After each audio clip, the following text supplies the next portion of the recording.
Hey, you. Hey. Oh, man.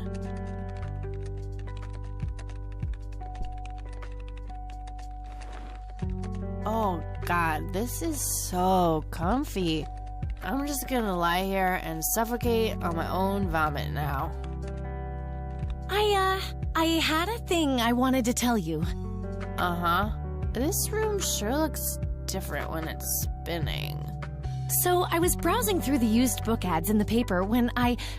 Listen, Eileen, I'm totally excited about books right now, but... Wait, hear me out! So, I noticed this article about a war veteran from Conwell Springs who just died. I remembered that you used to live there and everything, and... Oh, how I wish for joyful, blissful sleep. And get this! His name was Joseph. Joseph Rain. What did you just say? You knew him, right? I knew it! I knew you'd know him.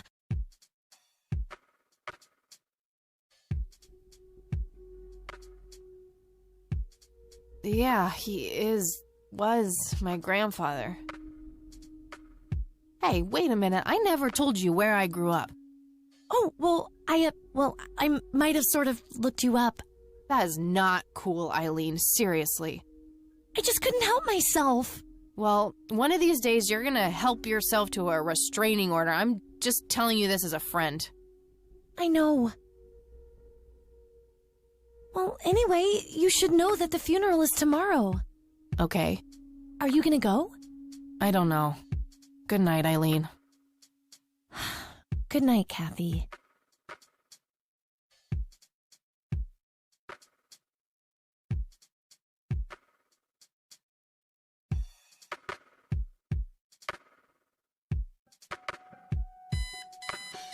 Oh, God, make it stop.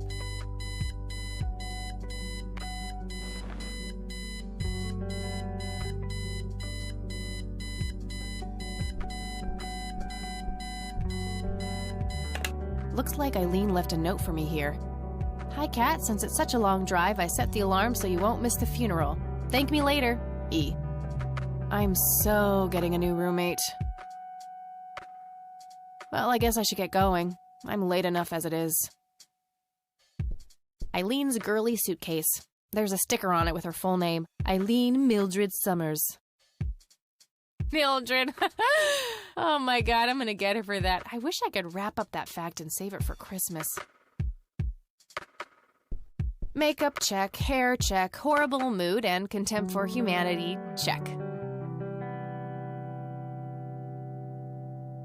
Eileen's closet, filled to the brink with inherited clothes and Christian joy. I'm fairly sure it's about some guy who falls in love with his golden retriever. That movie's not out yet. It's a promo poster Eileen got for being an extra. She tells everyone who walks in here the same joke. Spoiler alert, the boat sinks.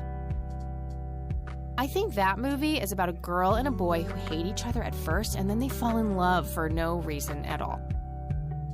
Oh, wait. That's every romantic comedy ever. The Thing. One of my favorite horror movies.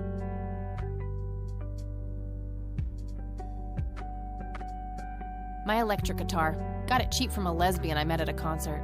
Good times. Pulp Fiction. Love that flick. Just some random band poster.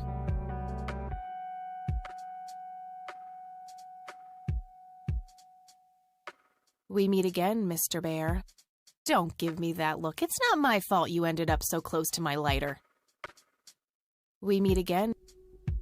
We meet again.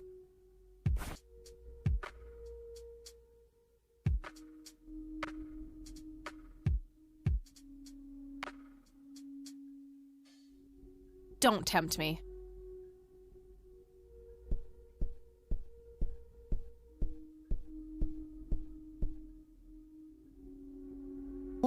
Well, one of these days you're gonna help yourself to a restraining order. I'm just telling you this as a friend. I know. Well, anyway, you should know that the funeral is tomorrow. Okay. Are you gonna go? I don't know. Good night, Eileen. Good night, Kathy.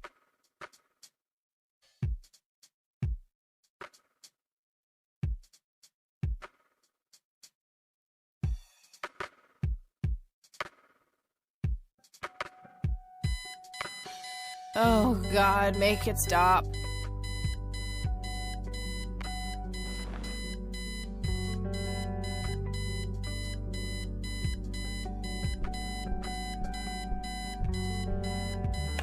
Looks like Eileen left a note for me here. Hi, Kat. Since it's such a long drive, I set the alarm so you won't miss the funeral. Thank me later. E. I'm so getting a new roommate. Well, I guess I should get going. I'm late enough as it is. Eileen's girly suitcase. There's a sticker on it with her full name. Eileen Mildred Summers. Mildred. Oh my God, I'm gonna get her for that. I wish I could wrap up that fact and save it for Christmas.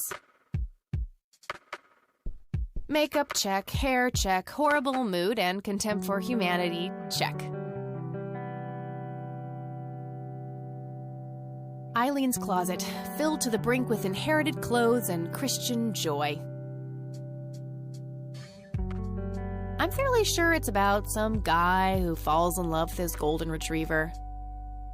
That movie's not out yet. It's a promo poster Eileen got for being an extra.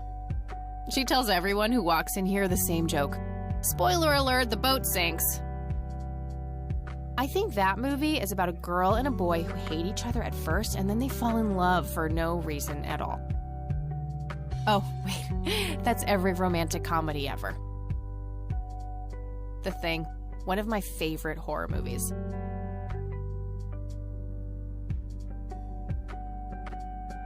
My electric guitar. Got it cheap from a lesbian I met at a concert. Good times. Pulp Fiction. Love that flick. Just some random band poster.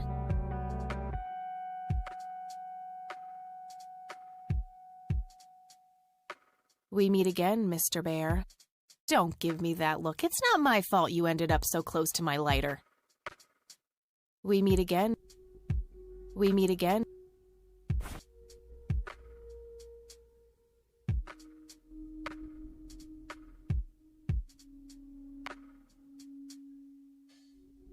Don't tempt me.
Well, here we are. Does anyone object? Guess not. Dead people rule.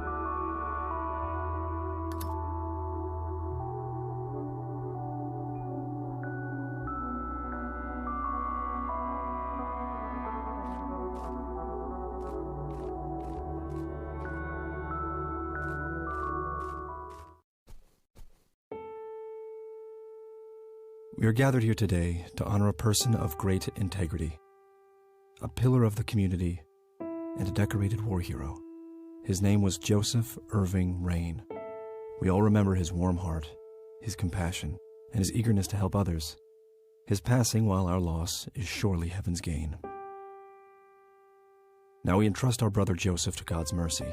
We commit his body to the ground, earth to earth, ashes to ashes, dust to dust, in sure and certain hope of the resurrection to eternal life through our Lord Jesus Christ, who will transform our frail bodies so they may be conformed to his glorious body, who died, was buried, and rose again for us. To him be glory forever. Amen.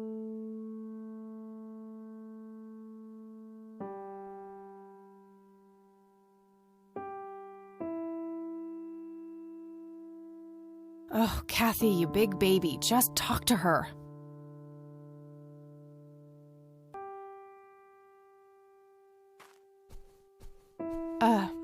Excuse me? Mrs. Rain? Have we met, hon? You look strangely familiar. It's me. It's Catherine. Catherine? Who? You don't recognize me? I guess it's been a while. I might be a bit taller than you remember me.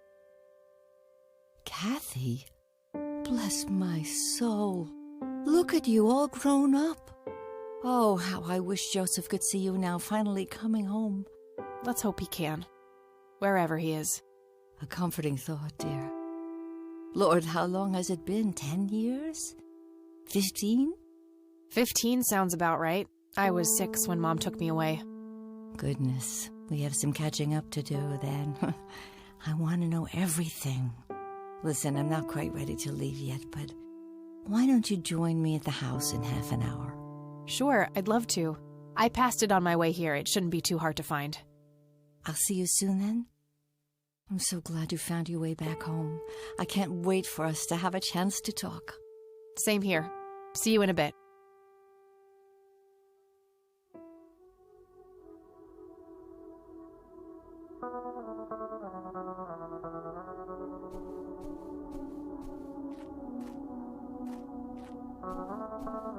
I'm sorry for your loss. Thanks. If you wish to find God, the Church of the Holy Trinity is always open to you. Is that so? Here, have a brochure. It's never too late to turn away from the path of sin.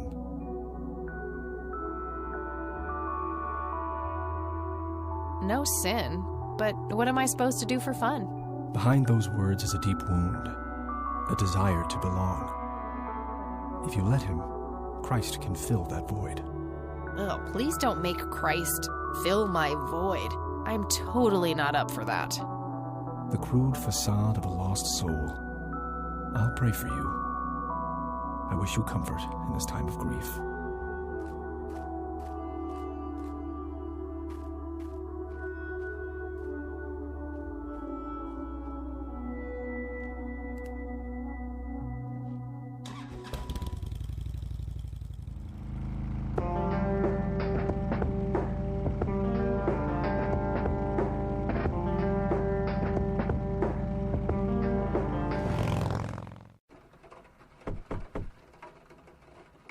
Grandma, anybody home?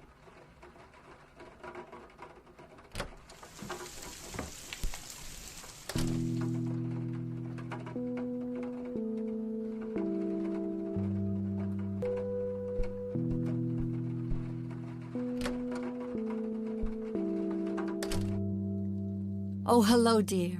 I was just wondering what took you so long. Sorry, I couldn't resist taking that old wheelchair for a spin. Oh, don't give me that look. I put it back. You haven't changed one bit. Always kidding around, just like when you were little. Come, have a seat. We have so much to talk about.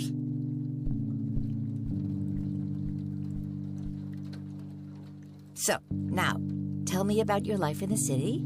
Oh, there's not much to tell. I'm going to school for journalism. It's my 2nd year. I ride a motorcycle in case you missed it there out front. Ah, that's right. Just like your father. Yeah, I suppose. I must ask, have you heard anything from your father? Anything at all? No, nothing since he bailed way back then. expected as much. He disappeared without a trace.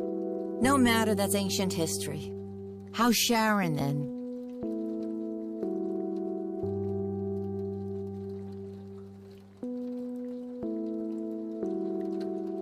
Mom is... I had her committed to a place where she could get some real help. I just couldn't take it anymore.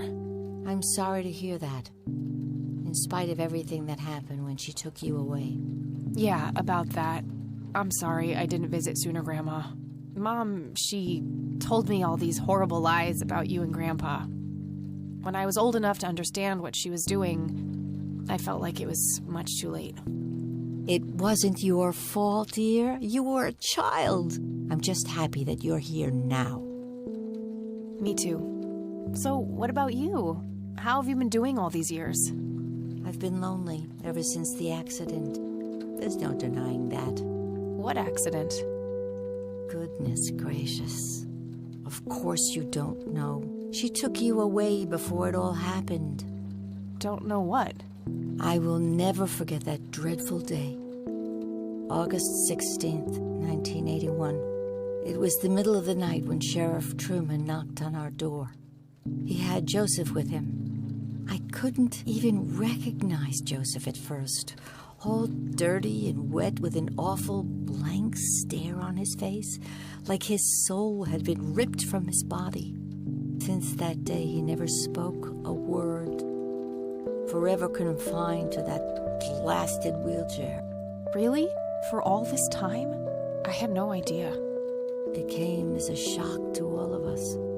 That's horrible, Grandma. I'm so sorry. Thank you, dear. Why do you think Grandpa suddenly left that night in 81? I haven't the faintest idea.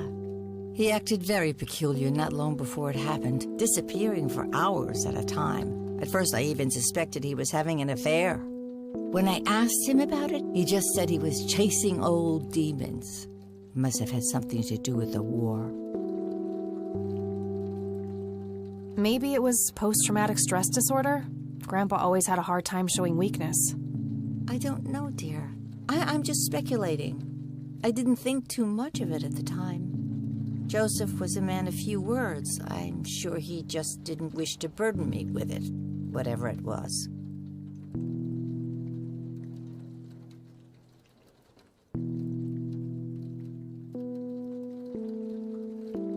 What do the doctors have to say about Grandpa's condition? Persistent vegetative state. That's what they call it. I've heard it all by now. One doctor said it was a stroke. Another claimed it was a seizure. The third hack tried to sell it off as a severe infection. It's all a load of tripe. I had an MRI performed on Joseph. It's one of those state-of-the-art head scans. Yeah, I've heard of them. Yes, well, according to the scan, his brain was completely intact. They thought it was a technical problem at the time, some kind of glitch, but the result was the same after 3 different scans on 3 different machines. Eventually, they had to confess that they simply had no credible explanation for the state he was in. And this injury just happened to occur on the very same night he mysteriously disappears? Indeed. I refuse to believe it was a coincidence. What did Sheriff Truman have to say about the matter? Not much. He said they simply found Joseph in that condition on the outskirts of town. The sheriff was convinced there was some kind of foul play involved, but the investigation turned up nothing. He later said that he was sorry, but that he was forced to close the case. You know, I could try to find out more about this. You're welcome to try, dear. Some kind of closure would mean the world to me. Okay, I think I'll head over to the sheriff's station for a little chat then. Would be nice to witness police doing some actual police service for once. Sure, you go ahead. Let me know if I can be of any more help. Bye, Grandma. I'll be back later. So long.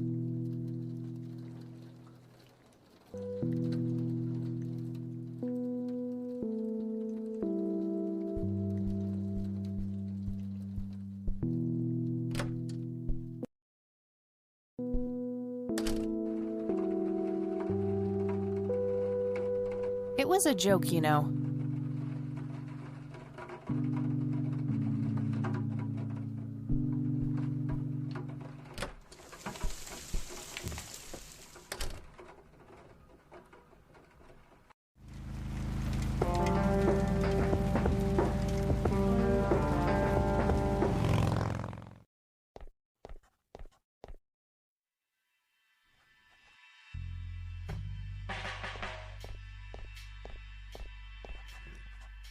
Hi. Hello. Do I have to commit a crime to get your attention? Because I seriously will. Ma'am, I'm really quite busy at the moment. Hey, wait. I know you. I'm pretty sure you don't. Yes, I do. You're Kathy. Kathy Rain. My reputation precedes me, in a kind of but not totally creepy way. Aw, come on. It's me, Lenny. Lenny Marks. Oh, right. Lenny. Long time no see, buddy. Ain't that the truth? I suppose you came to town for the funeral? Yep, that's right. Sorry for your loss. Joseph was a great guy before, well, you know. Yeah, he really was. So, anyway, what can I do for you today? I wanted to ask if you know anything about my grandfather's accident. I really don't know much beyond the rumors. The sheriff may have more information, but even he probably doesn't know anything that isn't in the report. It happened before either of us worked here. Okay, I think I'll have a chat with the sheriff then. Sure thing. His office is to your right.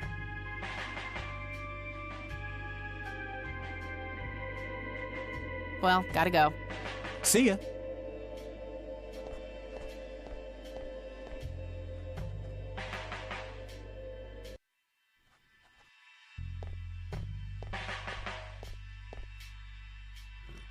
Hello, Sheriff. Do you have a moment?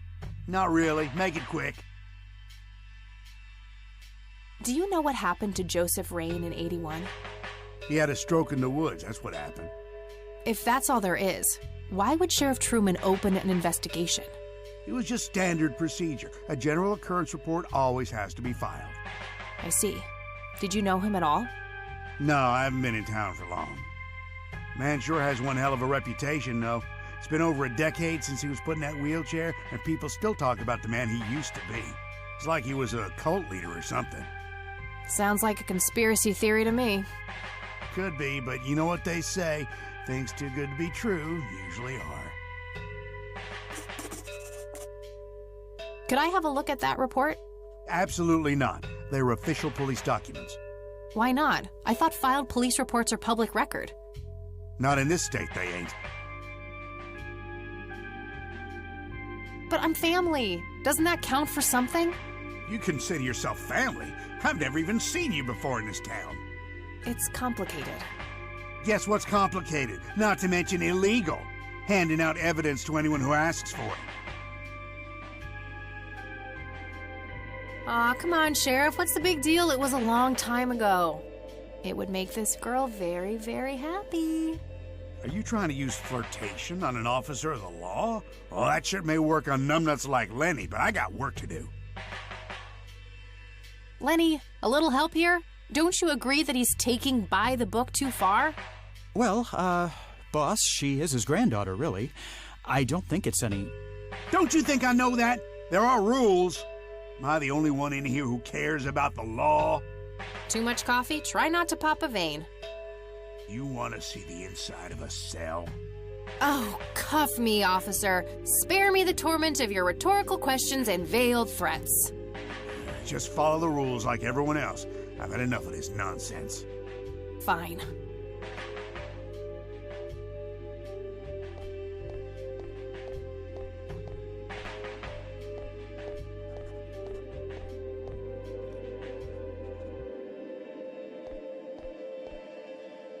Lanny, I need you to do something. How can I help, boss? It's my mother's birthday this weekend. You'll have to get her.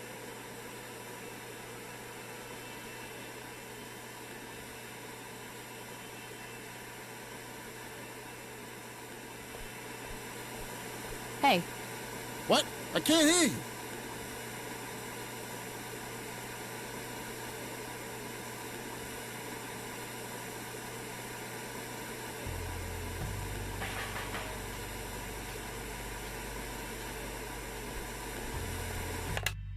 Thanks. That was getting annoying.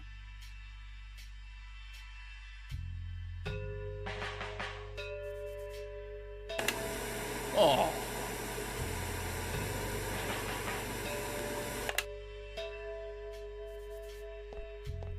Hey, Hi there. so why'd they put you in that cell? It's all just a big misunderstanding. Is that so? Yeah, I didn't mean to steal anything. I was just using my pockets to move the beer to the checkout. That's the worst excuse I have ever heard. For your information, I happen to have a deadly fear of shopping carts. I take my last statement back. This excuse is even worse. Hey, it wasn't your father who was killed by a shopping cart when you were 8.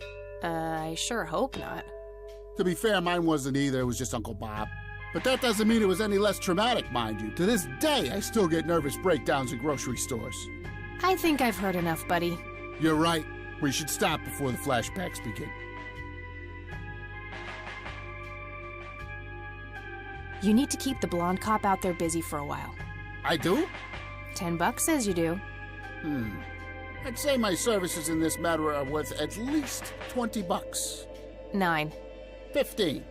8, Fine, 10. 7. Deal. Good. So, what am I doing again? Distract that young cop in the lobby. I don't care how you do it, as long as you keep him occupied for a while. Okay then, let me know when. Will do.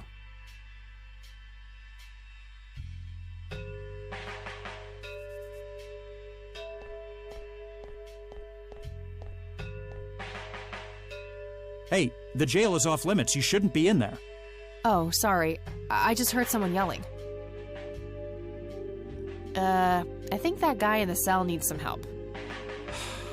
What now? Okay, I have to make this quick.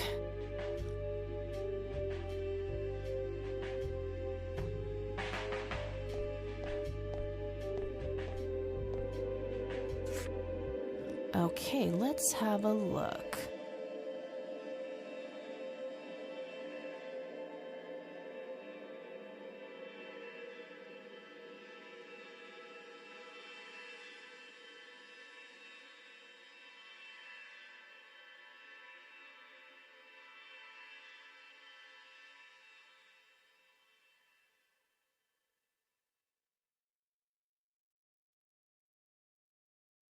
I'm gonna have to get my hands on that recorder. Okay, let's find the key to locker number 5. Got it.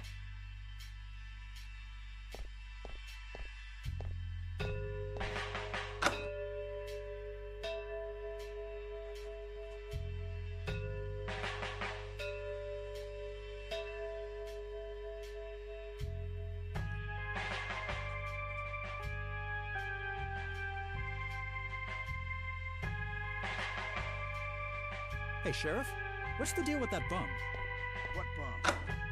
The one in the cell.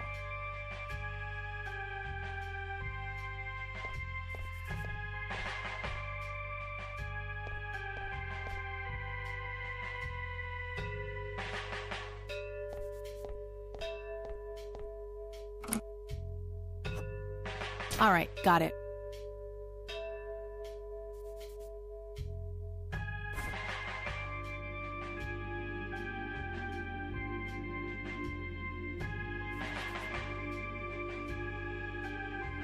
Note to self. Remember, the perfect bouquet consists of 3 red roses, a blue violet, and 2 yellow tulips. I've been working on my research in the attic at night. I just don't want her to worry. She has enough to think about with everything that's been going on lately. With Sharon and Kathy. Anyway, I'm getting closer to finding the source. I have a theory, but I need help. I'm gonna have to involve somebody else.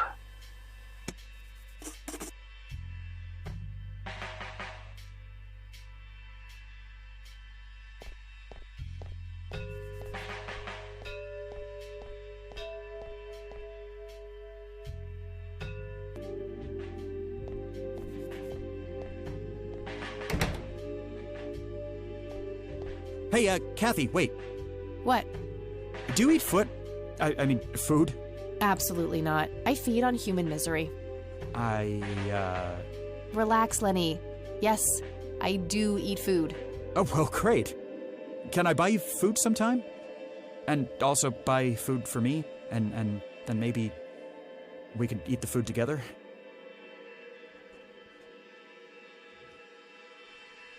I'm really busy right now. Maybe later. Oh, okay. See ya.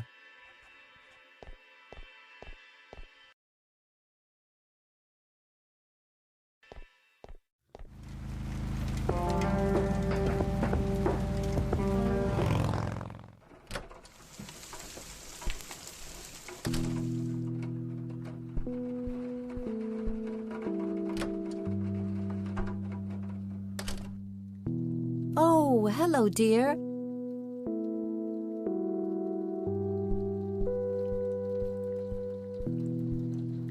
Mind if we talk for a bit, Grandma?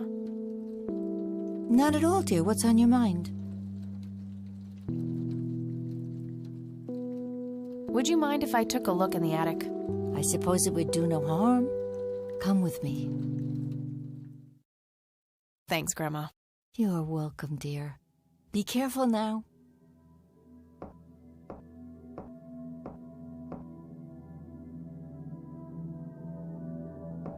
The bulb looks burned out. I'll have to replace it.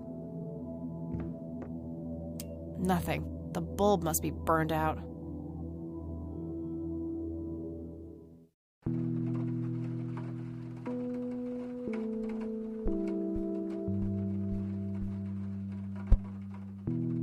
Free light bulb. Score!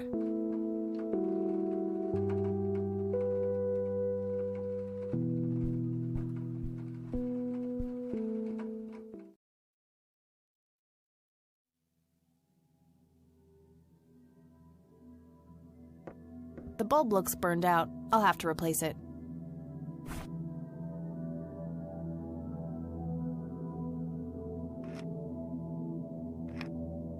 There we go.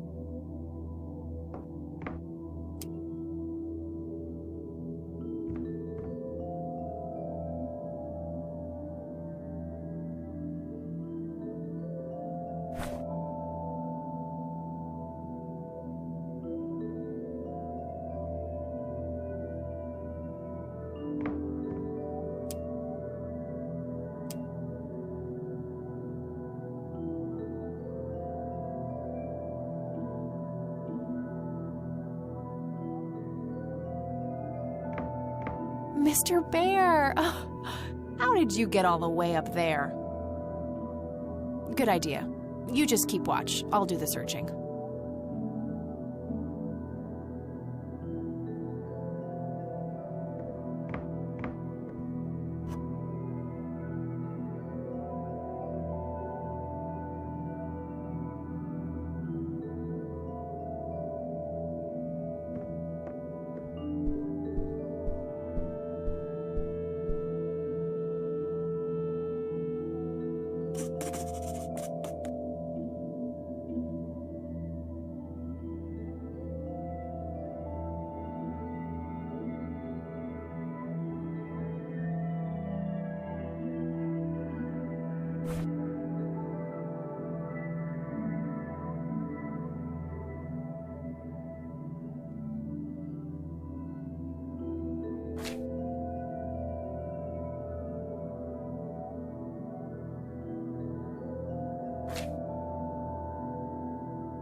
Yes!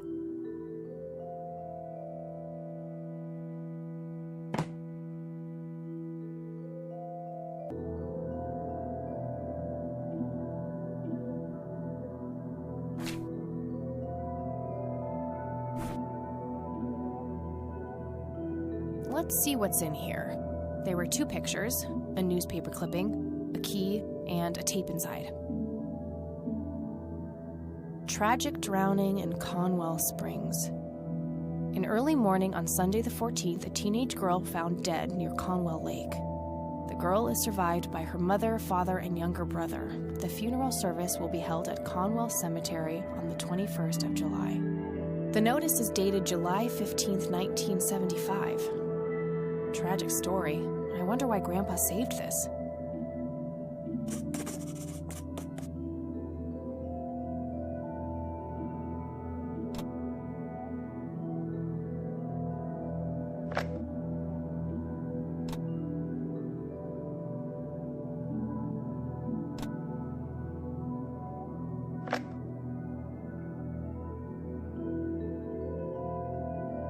You've reached the Rain residence. Leave a message after the beep. Hello, Joseph, Mrs. Rain. It's me, Charles. I thought I'd give you a call. Erica just had her firstborn. It's a boy. Thankfully, he looks nothing like his father. Listen, I was thinking maybe you'd like to come and visit. And what about your little Kathy? Maybe she wants to see the baby. Well, anyways, I hope to see you soon. All the best. Bye. You people make me sick. We're never coming back. Don't call, don't write. If you ever try to contact us, I will call the police. Joseph, you there? It's me, Cocky. It happened to me too. And I'm not going to tell any of those bastards. They got it all wrong. You're the only one I trust now. Just call me back as soon as you can. I wonder who this Cocky is.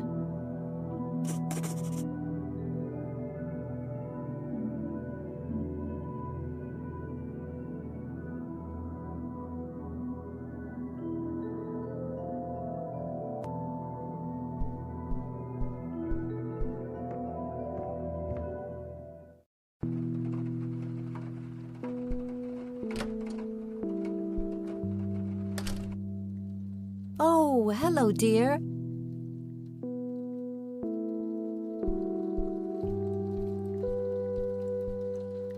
Mind if we talk for a bit, Grandma? Not at all, dear. What's on your mind? Does the nickname Cocky mean anything to you? Sounds vaguely familiar. It reminds me of the aviator call signs Joseph and his friends gave one another. Joseph was vigilante. I can't count the number of times he got into trouble for breaking the rules. To this day, I have no idea how he always managed to land on his feet. Must be hereditary, given the things I've gotten away with. Every time I wake up, I am genuinely surprised that I'm not in jail. I'm sure it's not that bad, dear. But to get back to the subject, you don't have any idea of who this Cocky is? I'm afraid not, but the Air Force might be a good place to start.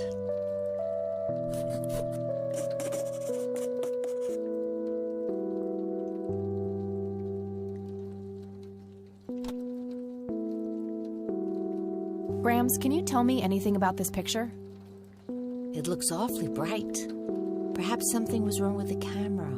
Yeah, maybe. I should try to figure something out tomorrow at the university. Do you know anything about this story, Grandma? Not much, dear. It was the saddest thing. The girl was only 16 years old. We never really knew the family. They preferred to keep to themselves. Do you remember their names? Let me think. I'm awfully sorry, dear. I just can't recall. That's quite all right, Grandma.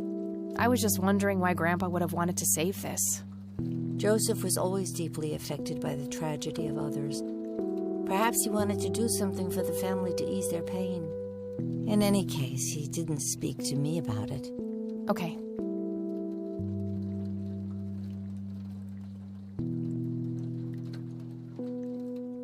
Look at this photo I found in the locked briefcase. Goodness, I haven't seen that picture in years. This was taken when Joseph was stationed at McConnell Air Force Base. That's him right there on the left. What about the other two? I don't remember the name of the smiling man in the back. The gentleman on the right was Joseph's best friend, Charles Wade.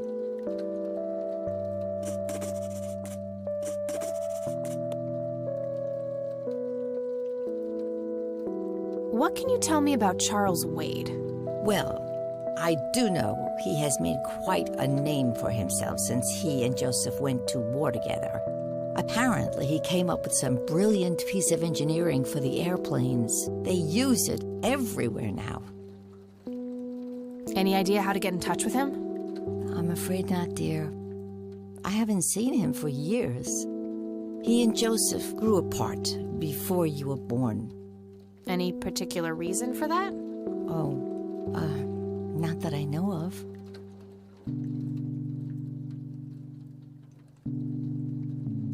Can you tell me anything about McConnell Air Force Base? It's not very far from Conwell Springs. Joseph was stationed there for some time during the war. I believe they're still training young pilots there today. So, when did Grandpa enlist in the Air Force? Oh, it was barely past the honeymoon when Joseph left to fight in that terrible war, together with his best friend Charles and my brother Andrew. Those were nerve-wracking years. I was so worried I thought I would burst. Every short visit from Joseph was a joy, but he kept going back to the front, to my great dismay. When I told Joseph about being pregnant with your father, he finally realized that enough was enough. He had done his duty. Shortly thereafter, he returned to a quiet farmer's life in this very house, helping your great-grandfather with the crops, until he passed.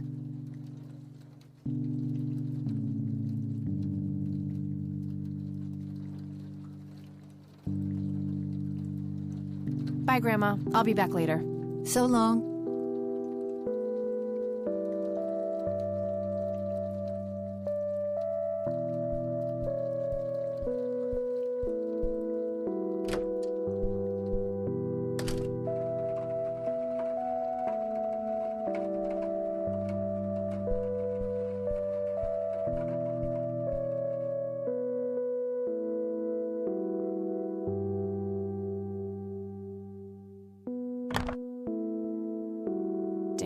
No Charles Wade in here. Was worth a shot, but being rich and famous and all, I guess he's got a hidden number. No hit for Wade Industries either, but it was kind of a long shot for them to have an office in this small county anyway. I should try to get a hold of him some other way. All right, got it.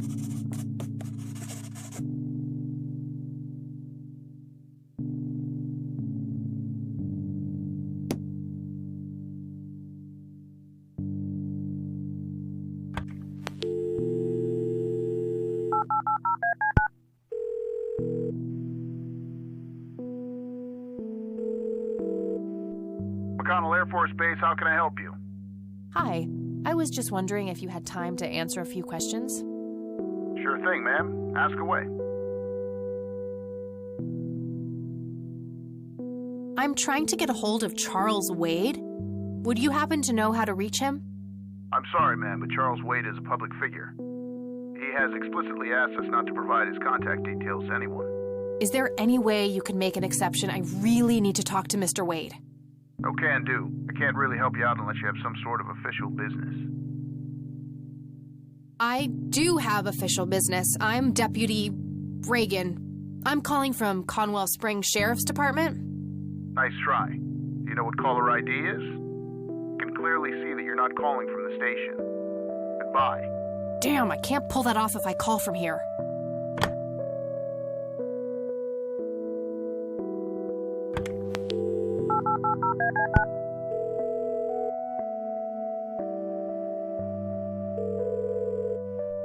McConnell Air Force Base, how can I help you?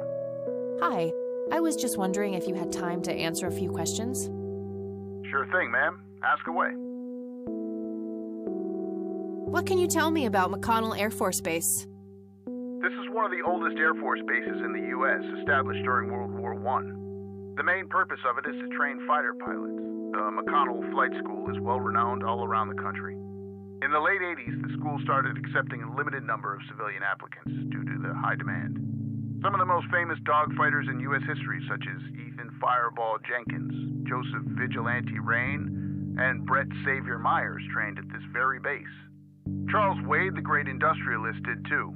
Some claim that many of his revolutionary ideas came from the former chief mechanic here, the late Niles Bloom. Interesting. Thanks for the history lesson.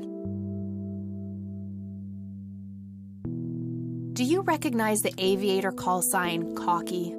Afraid not, ma'am. I know all the call signs here, and I'm positive it's not one of them. This isn't current, though. It might have been used as early as World War II. Oh, that's unfortunate. We don't keep any official records of call signs. The only option I can think of is to get a hold of somebody who was around back then. Any suggestions? The only person I can think of who is still alive would be Charles Wade. All right, thanks. My pleasure, ma'am. Anything else I can help you with?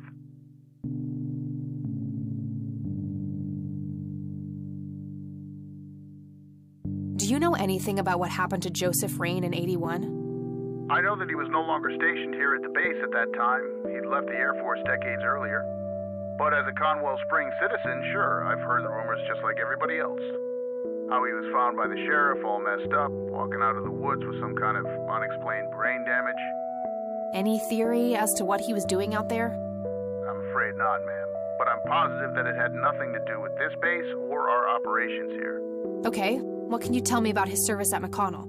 Well, Joseph Rain is a legend around here. This pile of medals weighs more than my car. I was fortunate enough to meet him before he suffered his injury, and I must say, what an inspiring man. I'm positive that he would have made general if he'd stuck around. Any idea of why he quit? He looks so happy in the pictures from the war. Oh, your family, ma'am? Granddaughter. Well, then I'm sorry for your loss.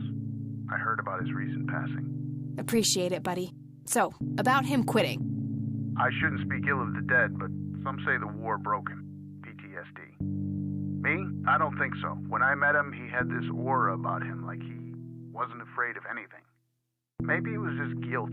He ended a lot of lives, but that's just me speculating. Gotcha. Thanks for the thoughts. All right, that's all.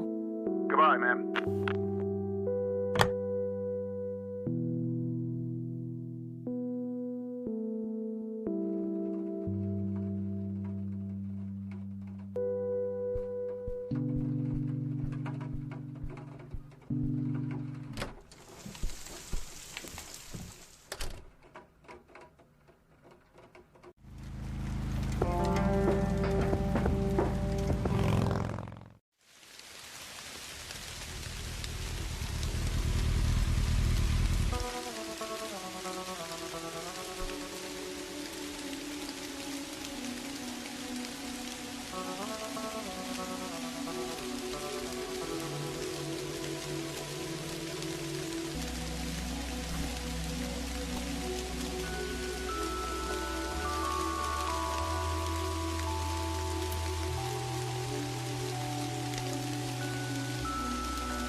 All right, this is the right date. Looks like her name was Lily Myers. I should try to get a hold of her family.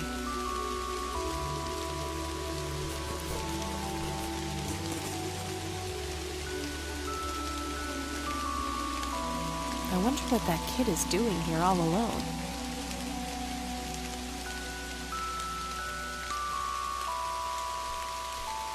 Hey, kid. Hi yourself. What are you doing? None of your business. Huh. I like you, kid. You're not here alone, right?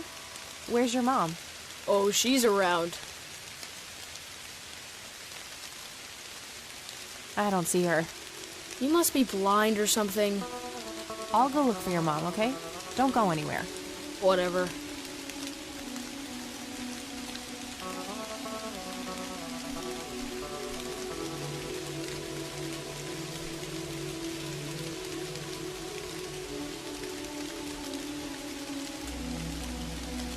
I shouldn't leave while that kid is alone.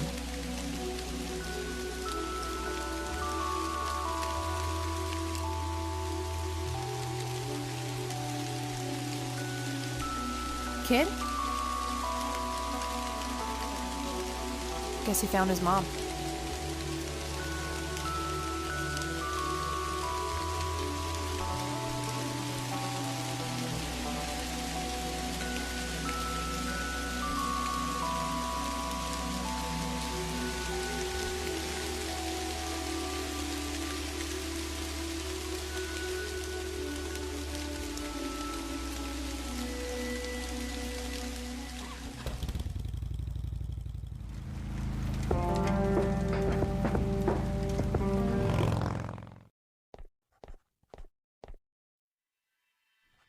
Man. Your motivation shouldn't be limited by your growling stomach, lady. If you say so, boss. Hey. Hi there. Could you distract Lenny again? Sure, I needed to puke again anyway. Good to know.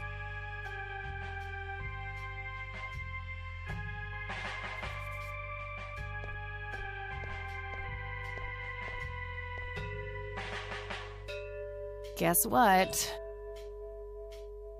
He's having some kind of fit in there. Not again. Here we go again.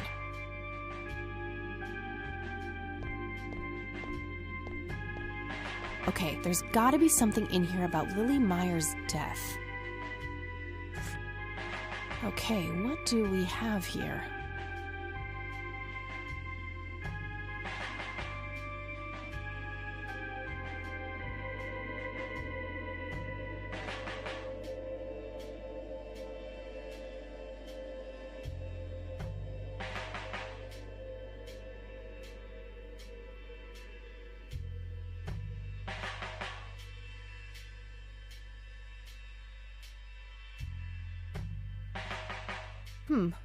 Looks like somebody did a Virginia Woolf. I wonder if there's more to it.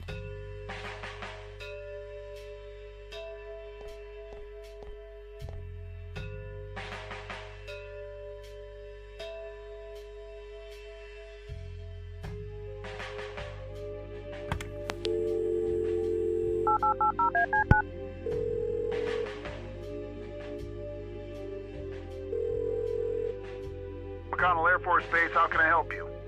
Hi, I was just wondering if you had time to answer a few questions. Sure thing, ma'am. Ask away. I'm trying to get a hold of Charles Wade. Would you happen to know how to reach him?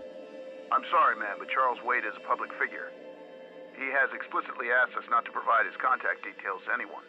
Is there any way you can make an exception? I really need to talk to Mr. Wade. Oh, can do. I can't really help you out unless you have some sort of official business. I do have official business. I'm Deputy Reagan. I'm calling from Conwell Springs Sheriff's Department. I can see that you're actually calling from the station. You say you're a cop? You don't sound like a cop.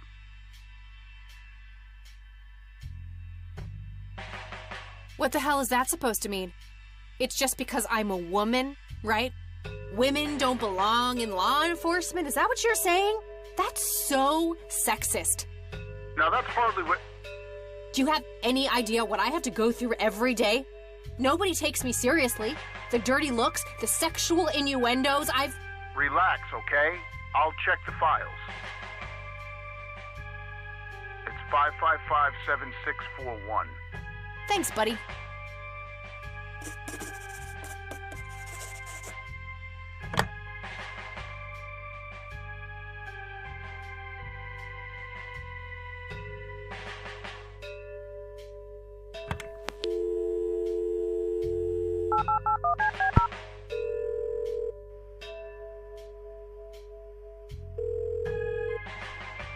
Street residence. Hi, this is Kathy Rain. I'm calling for Charles Wade. He doesn't live here anymore. What's this about? What do you want with my father?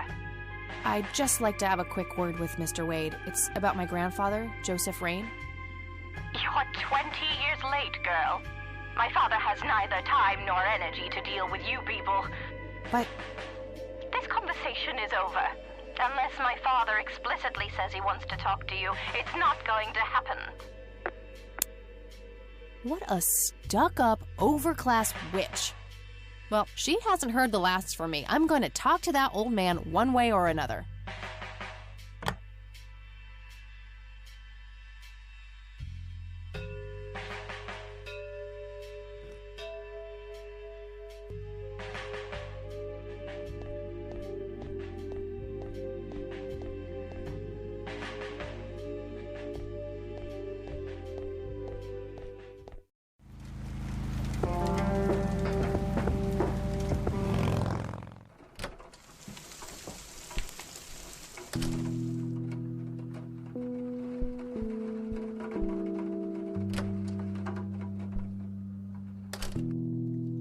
Oh, hello, dear.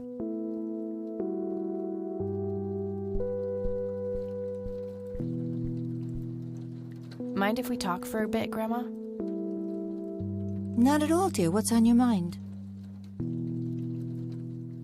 I found out that the drowned girl's name was Lily Myers. Ring a bell? Oh, yes. Oh, how could I forget? Sue, Jack, and their children, Lily and Nathan. Do they still live around here? Mother and son do. I see them in town from time to time. They live somewhere near the lake. But not the father. Jack, was it? No. He disappeared not long after Lily took her own life. I see. Do you know how I can reach the family? Not really, dear. Like I said, they tend to keep to themselves.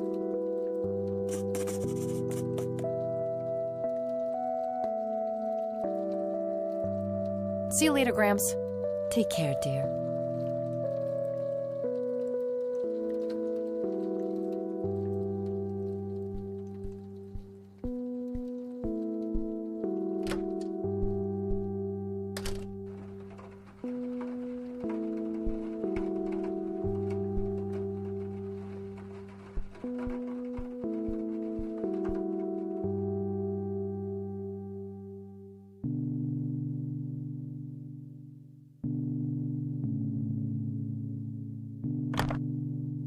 All right, found an address.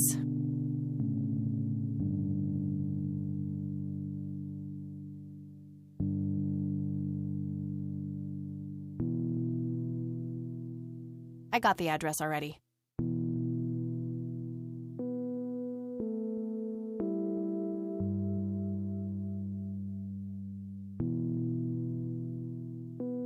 I got her family's address already.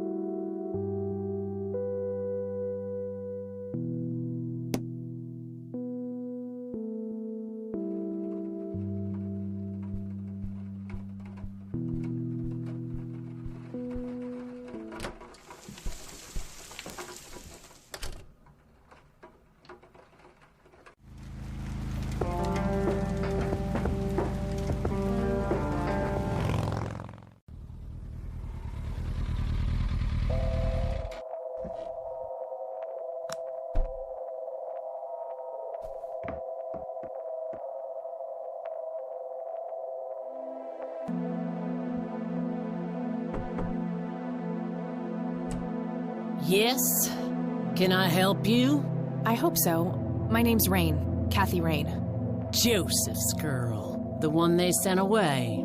Yeah, that's right. Well, what do you want? I had some questions about your daughter, Lily. Well, you know what? I don't have any answers, girl. Lily was precious, special. Lily died. That's all there is to it.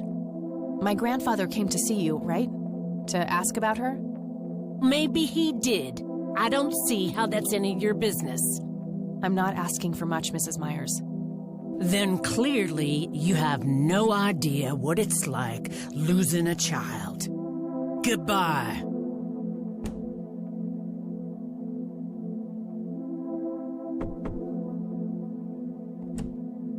Stop it!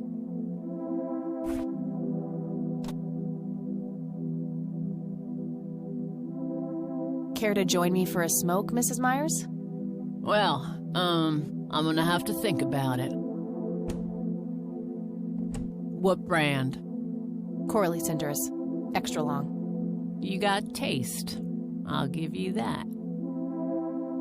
Well, I suppose one smoke can't hurt. And that's when he realized it was his own bong. Oh my, oh now that was a good one. You know what, Kathy? You're okay. Sorry for being such a cranky old bag before. I get a short fuse when I run out of smokes. Now that's an understatement. Good thing I had my morning smoke, otherwise we would have had a fist fight on our hands. Oh, it's getting chilly. Why don't we head inside? Sure, let's go.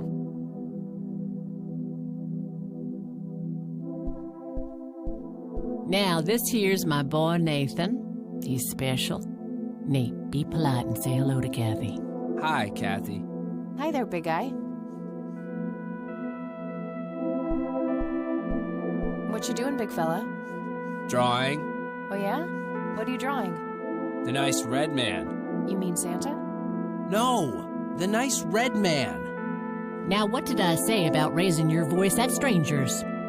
Sorry, Mama. I'll be nice. The red man is nice. Don't mind him. He gets so absorbed in his drawings thanks to that wild imagination of his, just like his sister.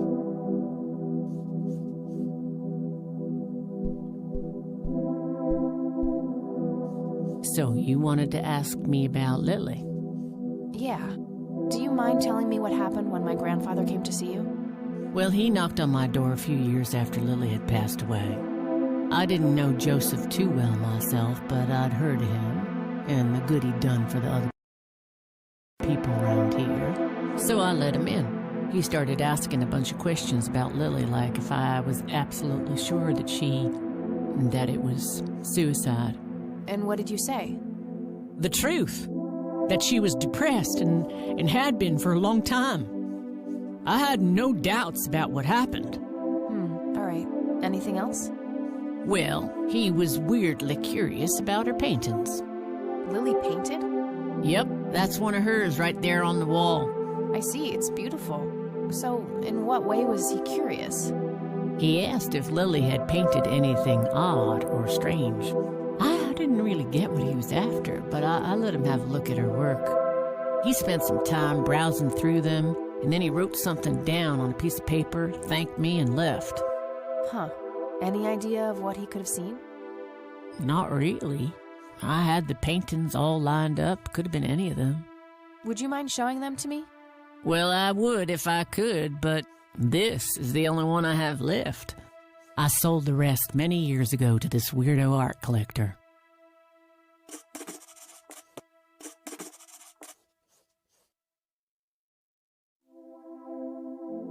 Do you know anything about what happened to my grandfather? How he ended up in a wheelchair? Stroke, wasn't it? At least that's what I heard. Not necessarily. There are some divided opinions about it. Now that I think about it, that whole ordeal happened to him not long after he came here. How long? A week, maybe, at the most. Mind telling me what Lily was like, Sue? I'd be happy to. She was Nathan's older sister by 2 years. Lily was like any girl growing up, normal, happy, talking about school, boys, and whatnot. And she and Nathan were close back then, always playing together in the woods. When Lily was 10, she started drawing, always doodling on just about anything she could get her hands on. We didn't have much, really, and so she used what she could. Once I even caught her scribbling on toilet paper. On her 12th birthday, we gave Lily a thick sketchbook with an assortment of pencils. She was ecstatic.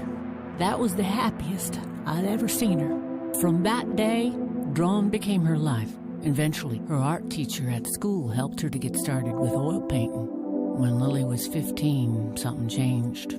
At first, I thought it was just usual teen angst, but no, this was something different. She started going out, disappearing for long periods of time. She locked herself in when painting. She never used to do that. I tried everything. Counseling, support groups, antidepressants. Nothing worked. About a year later, she just gave up. And, well, you know the rest. I'm sorry, Sue. That must have been unimaginable. Thanks, darling, but it's been a while now. I've learned to live with it.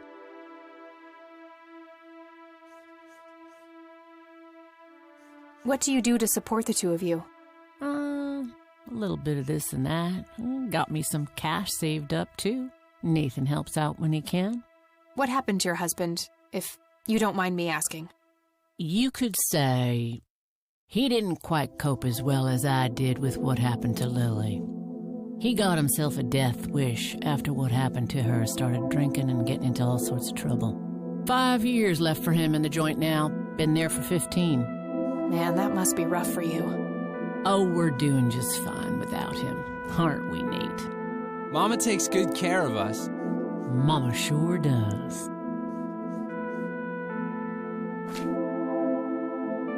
So, tell me about Lily's art.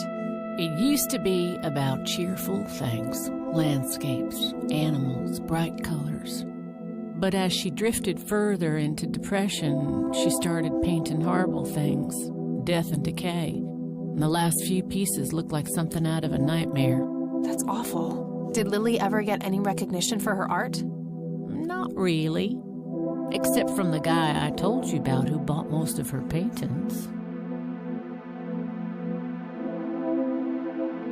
Tell me about this art collector person. Rich, fancy looking, in his 50s or thereabouts. I'd say he'd be around 70 now if he's still alive. He knocked on that door one day with a wad of cash in his hand. $5,000. He wanted everything that Lily so much as touched with a brush. Huh. Did he say why? Nope, but I got the feeling that most of that dough was paid so he could avoid any questions. I took the money. I still had Nathan to support. Did the stranger give you his name? No. His face was far from forgettable, though. Big nose, bright blue eyes, looked black Irish. He had a thick black mane, turning gray, no beard. All right, Sue. Thanks.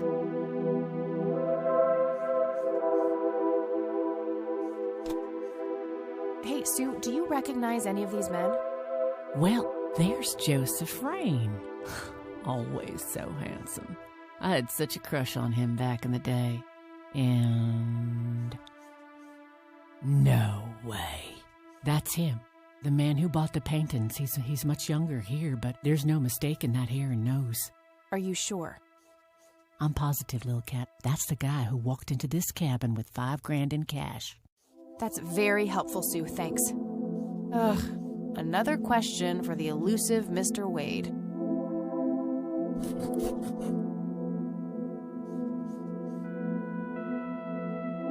So, Charles Wade was the one who bought those paintings from you? Yep. Like I said, he gave me $5,000 for Lily's paintings. If you want to know his reasons, you're going to have to ask the man himself.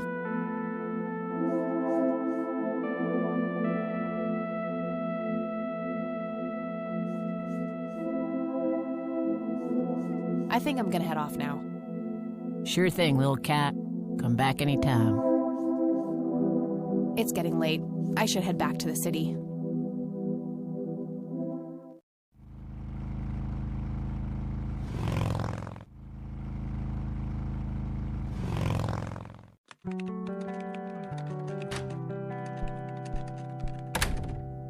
Hey, you're still up.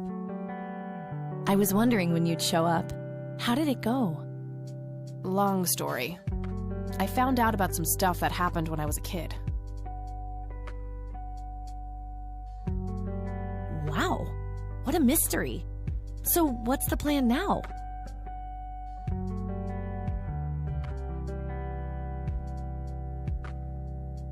I don't know yet, but I'll figure something out. What about this Charles Wade? You still haven't talked to him? And that strange bright picture you showed me? Those tapes? Listen, I know this guy.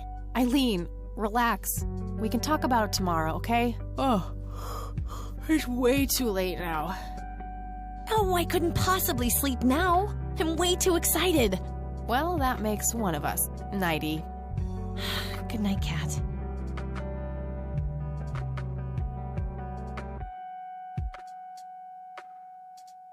Hey, Kathy, wake up! Ugh, you are so lucky there are no sharp objects near this bed. Guess what? I got an idea. Please tell me it involves you taking a sabbatical. Haha, so you found all this evidence, right? Pictures, tapes, and stuff? I guess. Why? Well, as you know, I have a computer. And I know this hacker guy, Dave, and... Oh, never mind. I'll just write you a note. You go back to sleep. Seriously, Eileen, sometimes I just marvel at how your brain works. I know, right?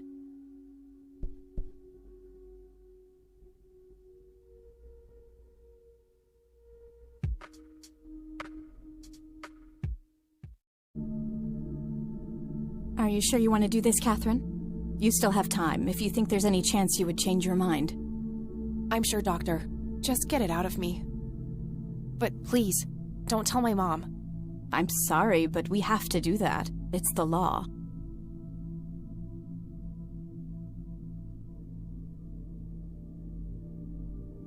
It's none of her business. It's my choice to make. I have enough shit going on with her already. This would just add fuel to the fire. I'm afraid there's nothing I can do. Fine. Let's just get this over with then. Right this way.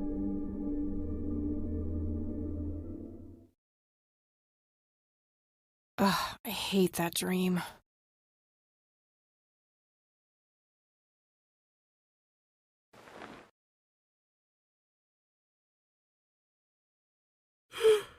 I guess Eileen went to class. I probably should too.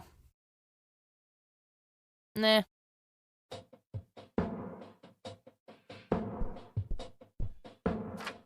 Hi, Kat. Feel free to use my computer while I'm away. My password is AngelLove, without the quotes. If you call my friend Dave at 555-2492, he can set you up with some software. I'll be back in a few hours, super psyched about the investigation. E. P.S. No gum on the keyboard, please. Remember the last time? Oh, please, like she actually uses the space bar. Shit, looks like she forgot to write down the username. Oh well, shouldn't be too hard to guess. I think it's just some combination of her first and last name.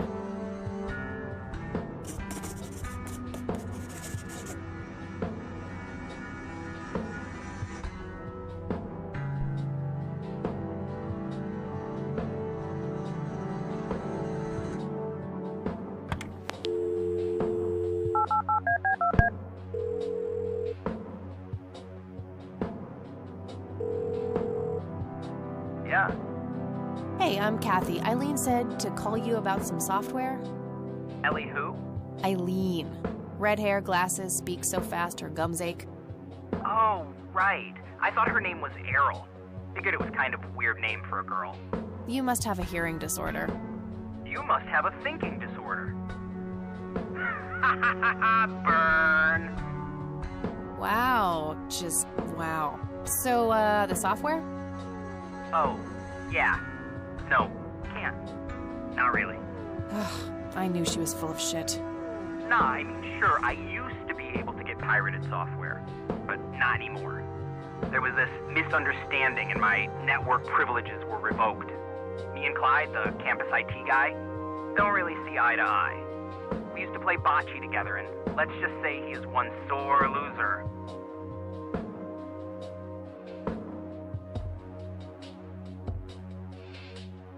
Can't you just hack your way back in somehow? Isn't that what you do? He blocked the Ethernet port in my room. I don't even have physical access. Don't you ever leave your room? Use a computer in the library or something. Aren't they connected to the network? No, there are cameras in there. Clyde is just waiting for me to make a move so he can get me expelled. Can't you just patch things up with the guy? No way. He's such an ass. He even thinks TNG is better than the original series. He thinks the what is better than the what? I know, right? Can you believe that guy. You call yourself a hacker? Just use your brain, for Christ's sake. Let's figure this out. Wow, you're so sassy, Nancy Drew. Well, okay, only an admin account can change the access ports. The only way to even theoretically crack one would be if Clyde logged onto a machine to which we have unrestricted physical access. And... ooh, I got an idea. I'm not gonna like this. Well, what you could do is intentionally crash your PC. That sounds especially stupid. Well, not crash it, just crash it a little, then call Clyde. Clyde will come over to fix it. If you're lucky, then he'll log onto the network using his admin account. Afterwards, you can use some of my tools to find and crack the password locally. Worth a shot, I guess. Okay, you can come over and set it up. No way. I have severe IBS, it just wouldn't work. IBS? What the hell is that? You seriously don't want to know. I'll have my buddy drop off everything you need. It's not rocket science. You do what I ask, and I'll get you some juicy software. Quid pro quo, Clarice. Whatever, weirdo. We'll see.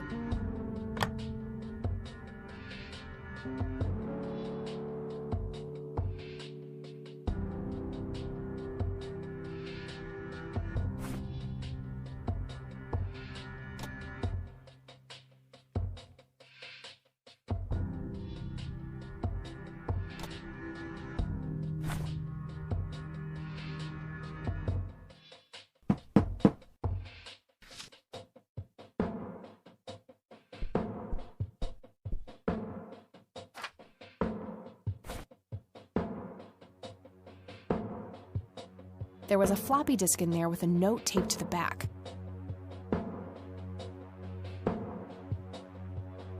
It's labeled boot. 1. Boot your computer using the blue floppy. 2. Use the corrupt MBR utility to crash the file system of the computer. Take the floppy out and reboot. 3. Call Clyde at 555-8181. Tell him your computer crashed and give him the error code on the screen. He'll come over and have a look. It shouldn't take too long for him to fix. 4. Now comes the crucial part. You need to somehow make him log on with his admin account. 5. Reboot and retrieve the admin credentials using the blue floppy. 6.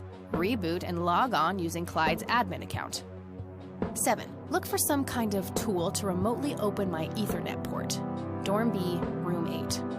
That's it. And remember, if you mess up somewhere, just call Clyde, and he'll have to take care of it. It's his job, after all.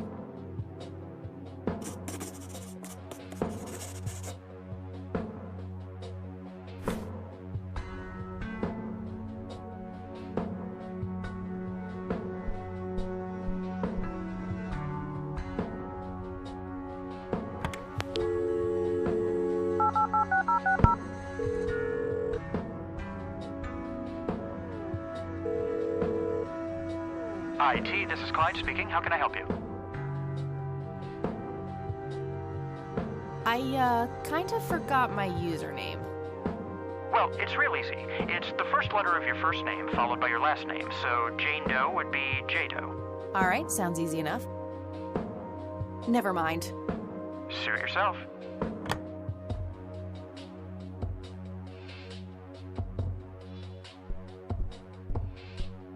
Eileen's girly suitcase. There's a sticker on it with her full name, Eileen Mildred Summers.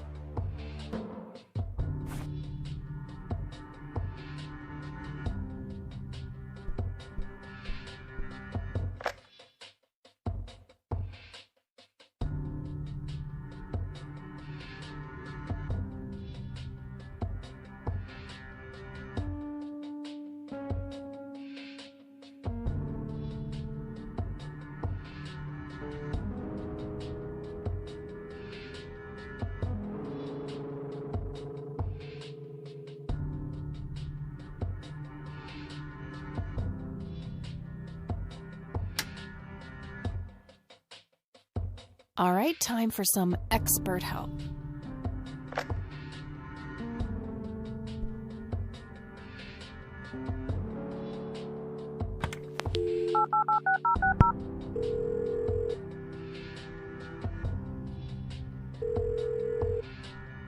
IT, this is Clyde speaking. How can I help you? Hi, I need you to come and fix my roommate's computer. What seems to be the problem? It won't start up. There's some kind of system failure with an error code on the screen. Probably a hard drive failure. Which room are you in? Dorm A, room 5. I'll be there in a few minutes. Thanks.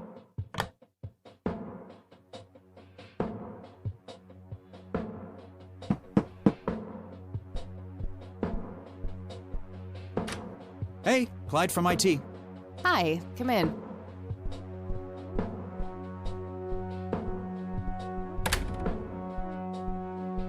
My, oh my, now how did this happen? I have no idea. It was like this when I started it up this morning. Let's have a look.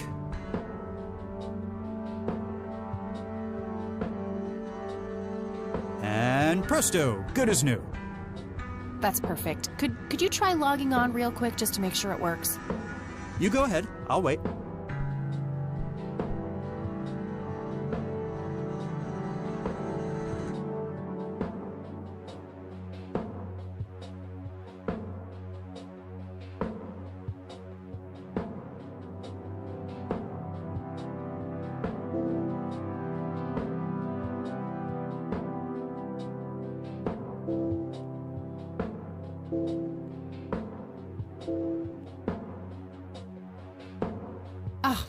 Now look what I did.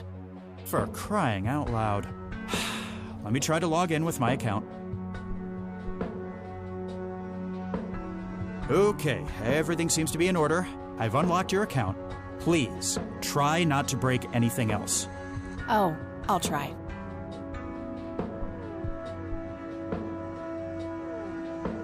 Phase 1 complete.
All right, that should do it.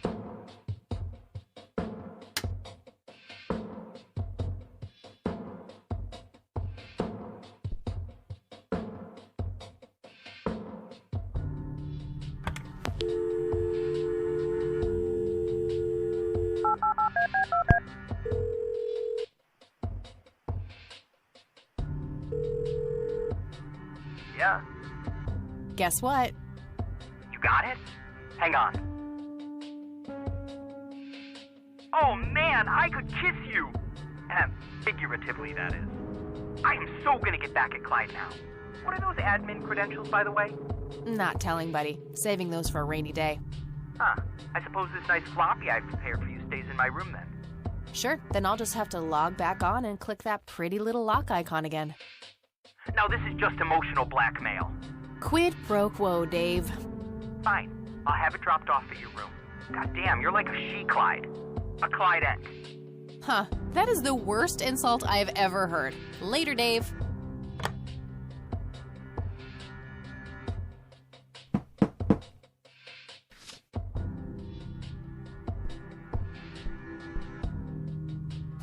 I'll just get rid of these notes now. I don't need them anymore.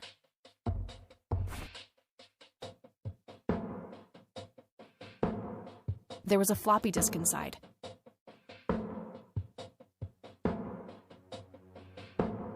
It's labeled Tools.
What the hell is that? Ball lightning?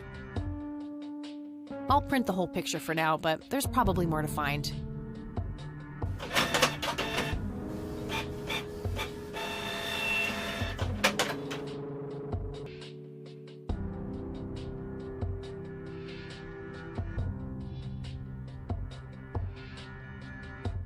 That shape has to be significant somehow.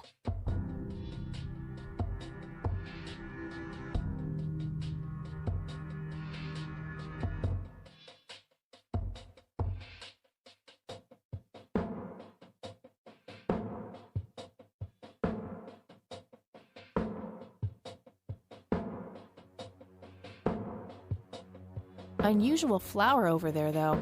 Never seen anything like it. Maybe worth printing?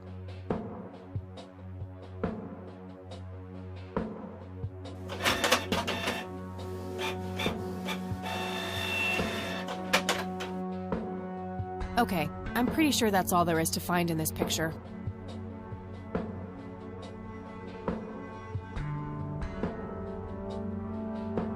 Okay, Erica Wade, let's see if we can't motivate you to hear me out.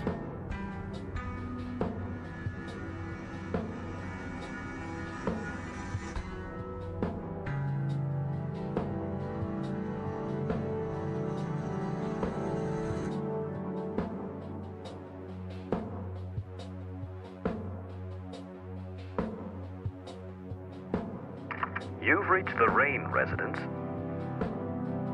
Leave a message after the beep.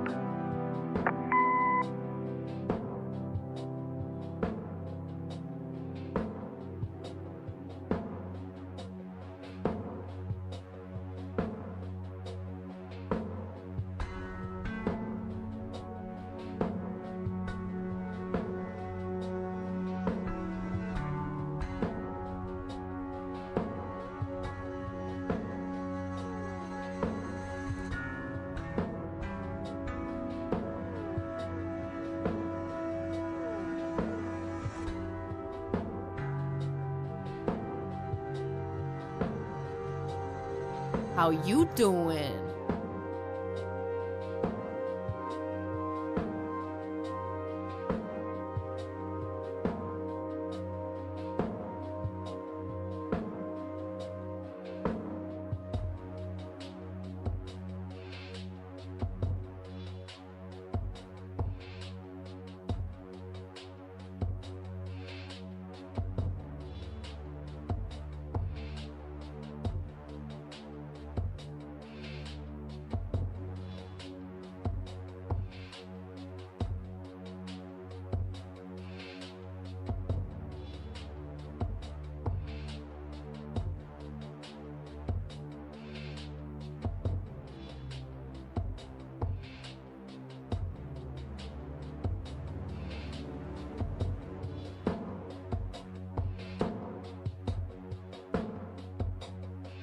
Almost. Just a few more tweaks.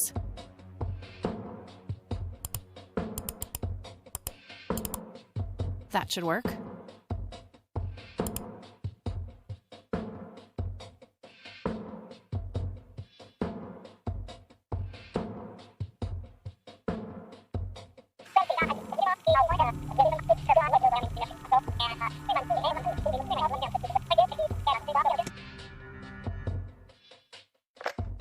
Alright, the forged message should now be at the end of the original tape.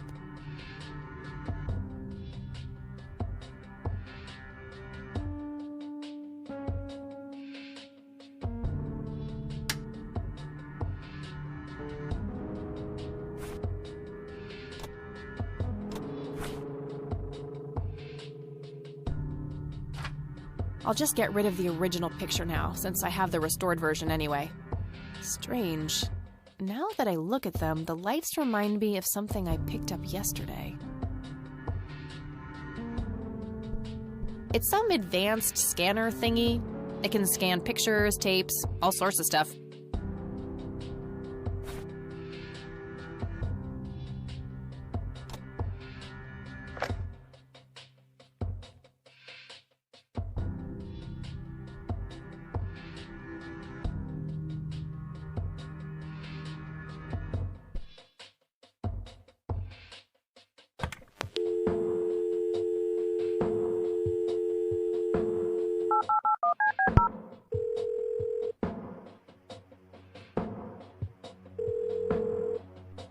You've reached Erica Wade. Leave a message after the beep.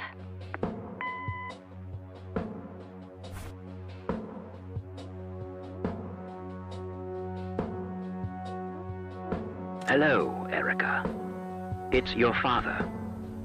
Call Kathy Rain and give her what she wants. Bye.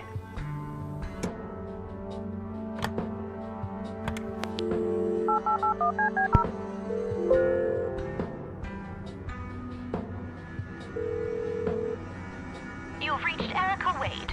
Leave a message after the beep. Hi, Erica. This is Kathy Rain.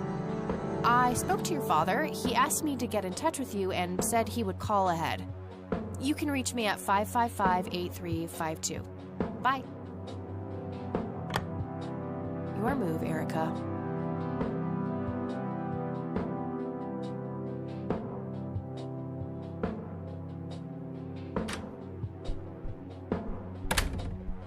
Oh, hello there, Mildred. Hi yourself, Agatha. What? How'd you... Ugh, never mind. I know your social security number, too. Oh, God. Soon you'll start stealing my clothes and then walk around in them pretending to be me. Who says I haven't done that already? Okay, I admit that's pretty funny. So anyway, how did things go with Dave? Pretty good. I had to sabotage your computer. You had to what? Oh, chill outy. It was just a tiny little thing. I just needed an excuse for the IT guy to come by so I could steal his password. Clyde? But he's so nice. Why'd you want to steal his password? It's a long story. And then I used Mr. Wade's synthesized voice to craft this fake message, which I left on her answering machine. Now that's some out-of-the-box thinking. Yep, just might be silly enough to work. Yeah. Anyhow, feel free to keep using my computer. I need to do some homework anyway. Sounds good. I'm sure I found everything in the picture of those lights, but I have a nagging feeling that they're connected to something I found yesterday.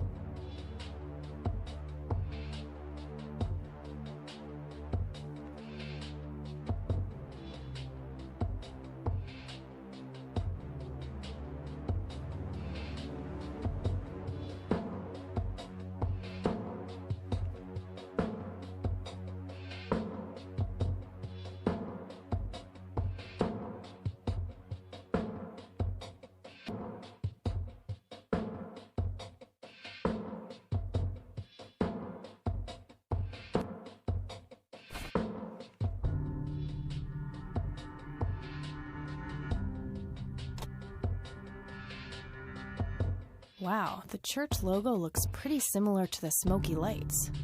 I might have to visit them after all.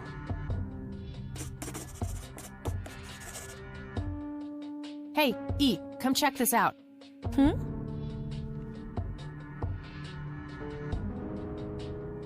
Wow, they're hypnotic. Looks like a will-o'-the-wisp. You know, the spirit of the forest. Now, that's just silly, Eileen. There has to be a more reasonable explanation for them. Hey, there's nothing silly about forest spirits. You should talk to Meadow, my Wiccan friend. She's really opened my eyes about these sort of things.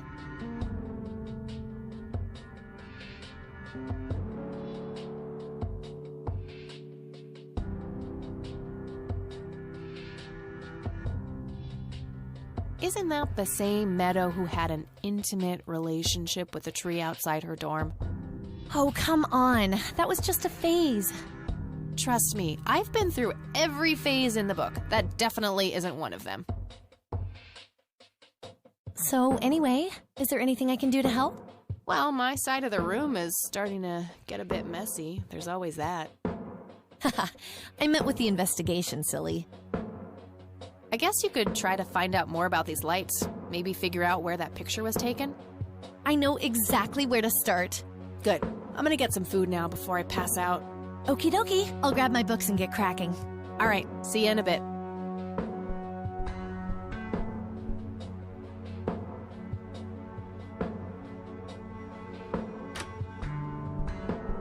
Hey. Hey! So, any progress with the search? Yeah, I was able to identify that flower. It's called the red scythe, or Rosea falcus. I discovered that there was a small nature reserve near Conwell Springs, which was established in '89. The red scythe is on their list of endangered plants. I made a photocopy of the botany book page in case you want it later. That's something. I should go check it out. Maybe I can narrow down the place where that picture was taken. And, good work, Eileen. Happy to help. So what... Oh, hang on. I'll go get that. Okie dokie. Makeup check, hair check, horrible mood, and contempt for humanity check. You forgot about your resting scally face. I totally do not have a... Well, told you.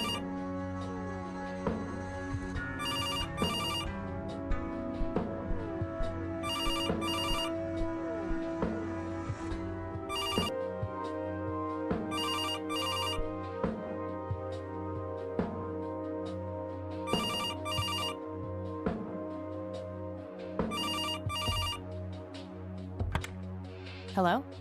This is Erica Wade calling for Kathy Rain. Speaking. Miss Rain, this is terribly awkward. I realize now how rude I was before. I wanted to apologize and ask if there is anything I can do.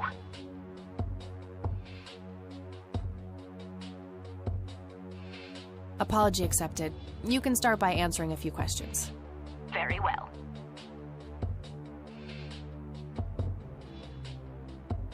Do you know anything about what happened to my grandfather that night in '81? Not really, no. But what I do know is how it destroyed Father. It did? Oh, yes. The two of them were great friends once. And when Joseph was hurt, they hadn't been talking for some time. Father always hoped they would be able to reconnect one day. He kept putting it off, believing they had time. But in the end, it never happened. So, what were things like back when they were still good friends? Oh, they were like peas in a pod. Always sharing their war stories and laughing together. In a way, Joseph became the uncle I never had. He was around a lot when Father went out on business trips. Later on, I even met you a few times, when you were just a baby. I don't remember any of that. Oh, no matter, you were so little then. Erica, I have to ask, why were you so defensive on the phone earlier when I tried to reach out? Oh, I don't know, Kathy. Our families haven't been in touch for a long time. I don't remember exactly when it happened, but we all started drifting apart. My guess is that it had to do with Father's growing wealth. Friendship needs common ground, and we started living in different worlds. What happened to your grandfather was the final nail in the coffin. Father just couldn't bear seeing him like that, neither alive nor dead.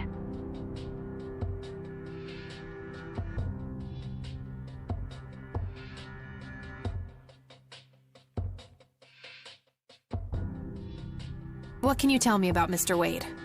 My father is a great man. He has so many ideas, so much left to realize, which makes it hurt so much more to see him like this. See him like what? The illness and everything, of course. Right. Yeah, it must be hard. Oh, yes, indeed. I wish he wouldn't be so stubborn with his treatment. He could go to any state-of-the-art hospital, but insists on being treated in that backwater clinic in Conwell Springs. The community clinic in the middle of town? Yes. It's like he's given up and is just waiting for the inevitable to happen.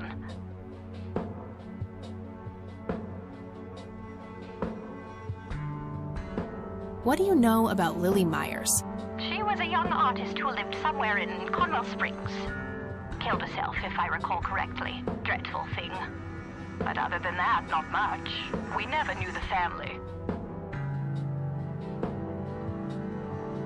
What do you know about Lily Myers' art? Oh, that little girl had a twisted mind, let me tell you that. Oh, my father used to have a few pieces of hers in his collection. Horrible things. I couldn't understand why he ever decided to procure them in the first place. You say used to have. Did he get rid of the paintings? Oh, either that or he put them in storage somewhere. I haven't seen them for years. I never bothered to ask him why. Glad to be rid of them, quite frankly.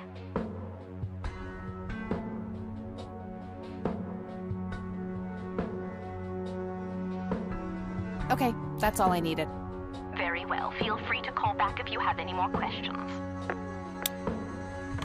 All right. Wade is in Conwell Springs. He's being treated in the clinic.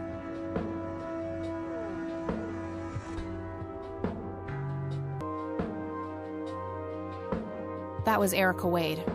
Her father is being treated at the clinic in Conwell Springs. Being treated? He's sick?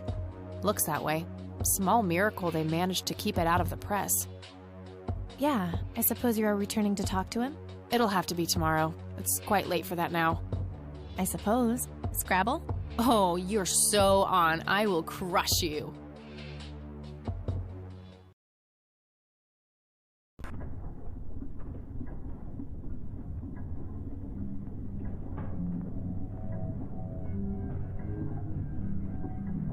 Turning your pawn into a queen, is that the plan, buddy boy?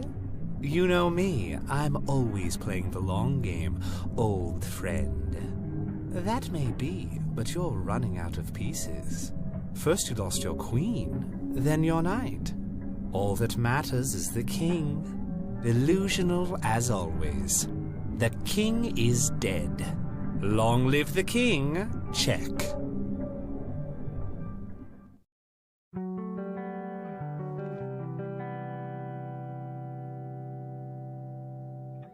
Good morning, sunshine.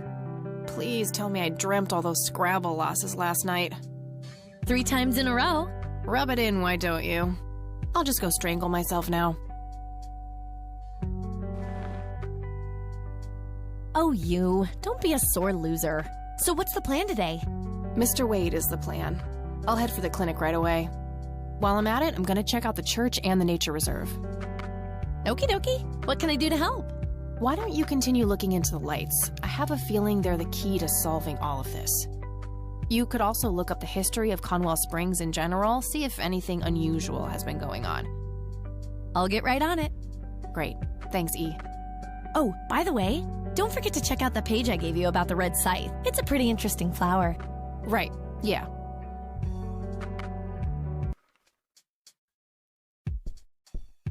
All right, I'm off. Peace out, E. Okie dokie. Good luck and see you later.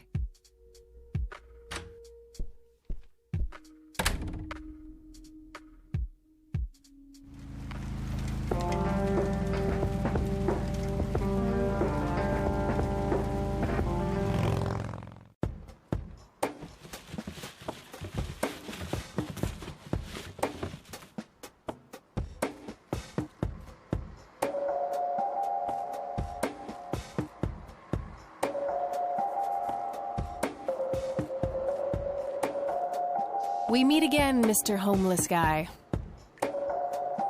Homeless? That's the worst thing I ever heard of, and totally untrue. So, what's up with the trash can? Digging for treasure? Well, I'm just going through a rough patch. By the way, you owe me $10. Nah, you agreed to 7. You're busting my balls here. Better get those balls checked out in this clinic then. So cold. Like a stake through the heart. What do they call you anyway?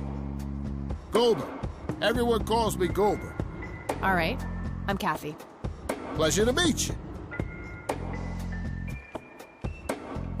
So, what's your story anyway? My story? Yeah. Don't all bums have a story? For your information, this is all just a dry streak in my showbiz career. Is that so? I don't recognize you at all. I used to have more hair. That I actually believe. Come on, man. Frankie Gold is my stage name. Surely you must have heard of me. Not really, no.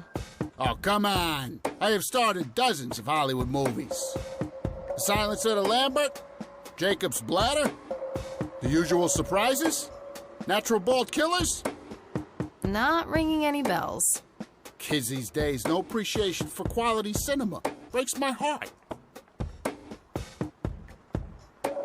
So, tell me about this acting career of yours. What about it?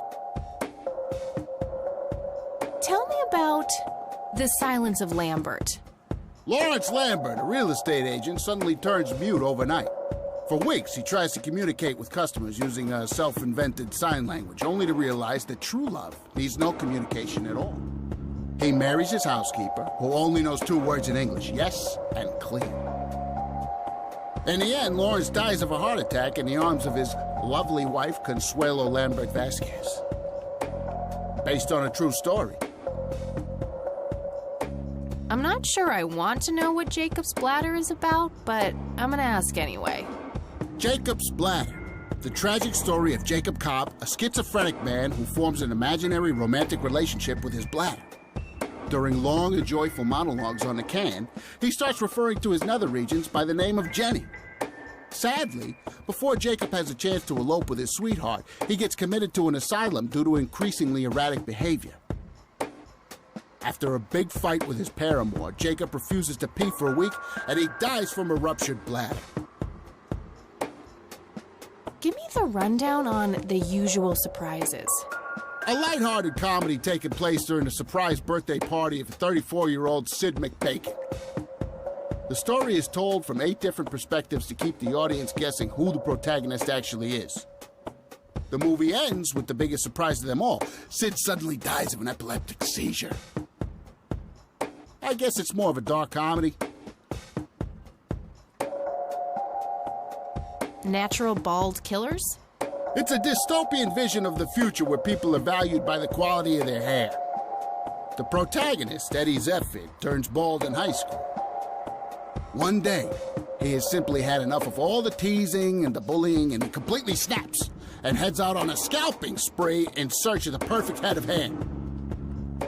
Eddie makes his way to Mexico for an illegal hair transplant. However, he has an adverse reaction to the anesthesia and he dies on the operating table.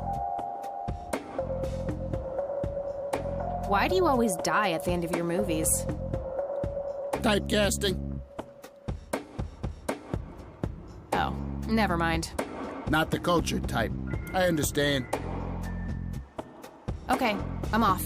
Bye!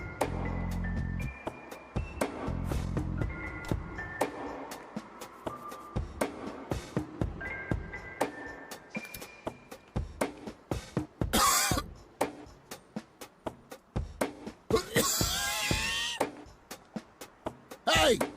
I have enough cancer as is! Sorry about that, buddy.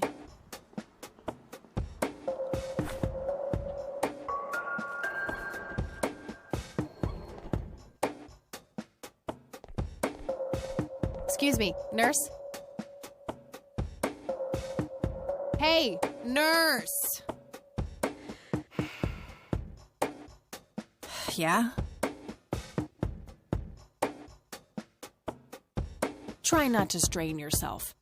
Whatever. What do you want? I'm here to see Charles Wade. Never heard of him. Anything else? Bullshit. I know he's here. Listen, it's okay. I'm a friend of the family. No, you're not, and I said he's not here. Don't make me call security. What a bitch. I need to get rid of her somehow.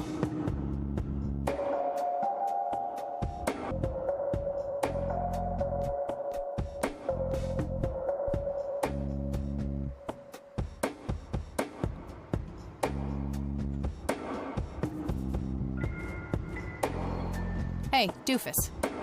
Oh, hi! So, how good an actor are you? The best! The very best! You know, that nurse in there, she said she loved you in all those movies, and that she always wished you'd give her a live performance. I knew it. She always gave me these strange looks.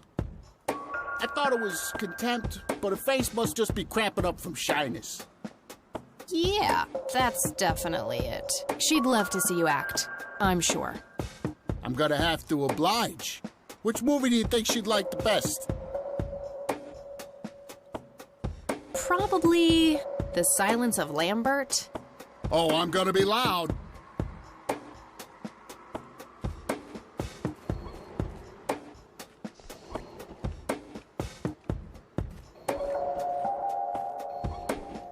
Al Consuelo, how I wish I could speak. I have so many things left to say. My chest, no! It can't be! Hold me! Thank you. You've been a great audience.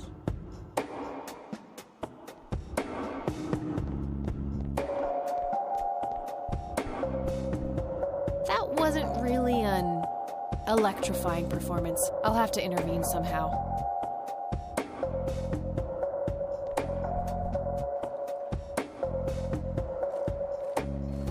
Hey, Doofus.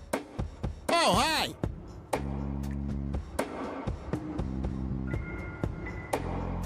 Hey, how about another show? Sure. Any suggestions? Definitely Jacob's bladder. I'm feeling the pressure.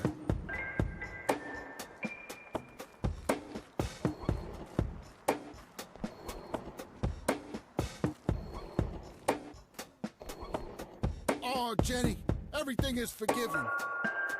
You and me were like peas and carrots. I'm just so full of your love that I think I'm about to burst. Jenny, where did you go? Oh, I don't feel so good. Thank you. You've been a great audience.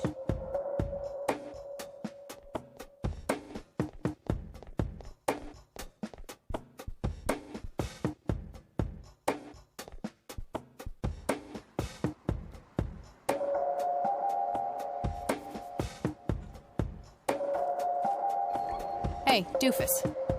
Oh, hi!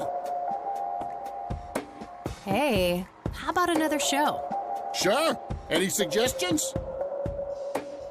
Natural Bald Killers would be the obvious choice. Bald move.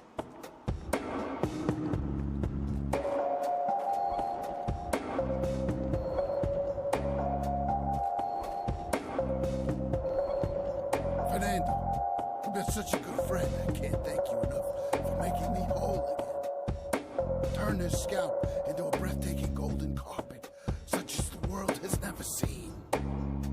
Okay, Doctor, I'm counting down now. 10, 9, 8, 7, 6. Thank you. You've been a great audience.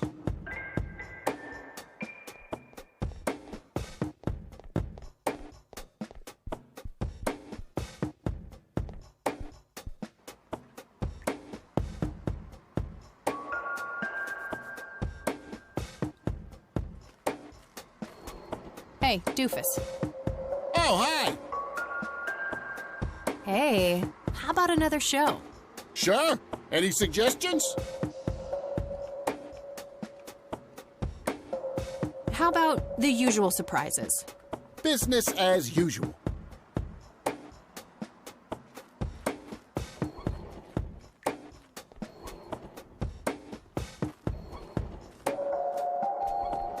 I can't believe you guys did all this for me.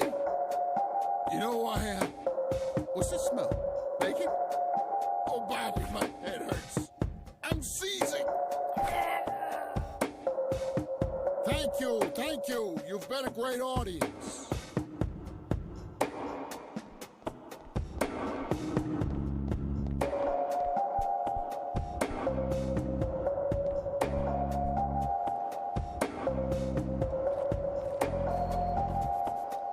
Hey, Doofus. Oh, hi. Hey. Sure. How about business?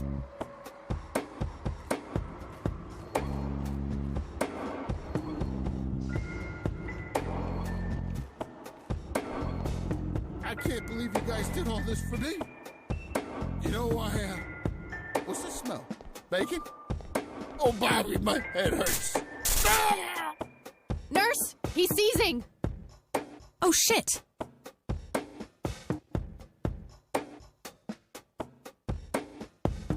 Man, I feel like a total jackass. I'll have to make it up to the poor guy later.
It's all right, Claude. Understood, sir. So, you managed to find me. I did. Well, let's get this over with then. How do you want your pictures? Shall I get some tubes to fill my face with? Will that suffice for your front page? I'm no journalist. Well, not yet anyway. Ah, she's but a cub. So, you're hoping for your big break. Surely this must be worth an internship at one of the big papers. Do you want me to call Thompson at the Times and get it over with? I still play golf with him every once in a while.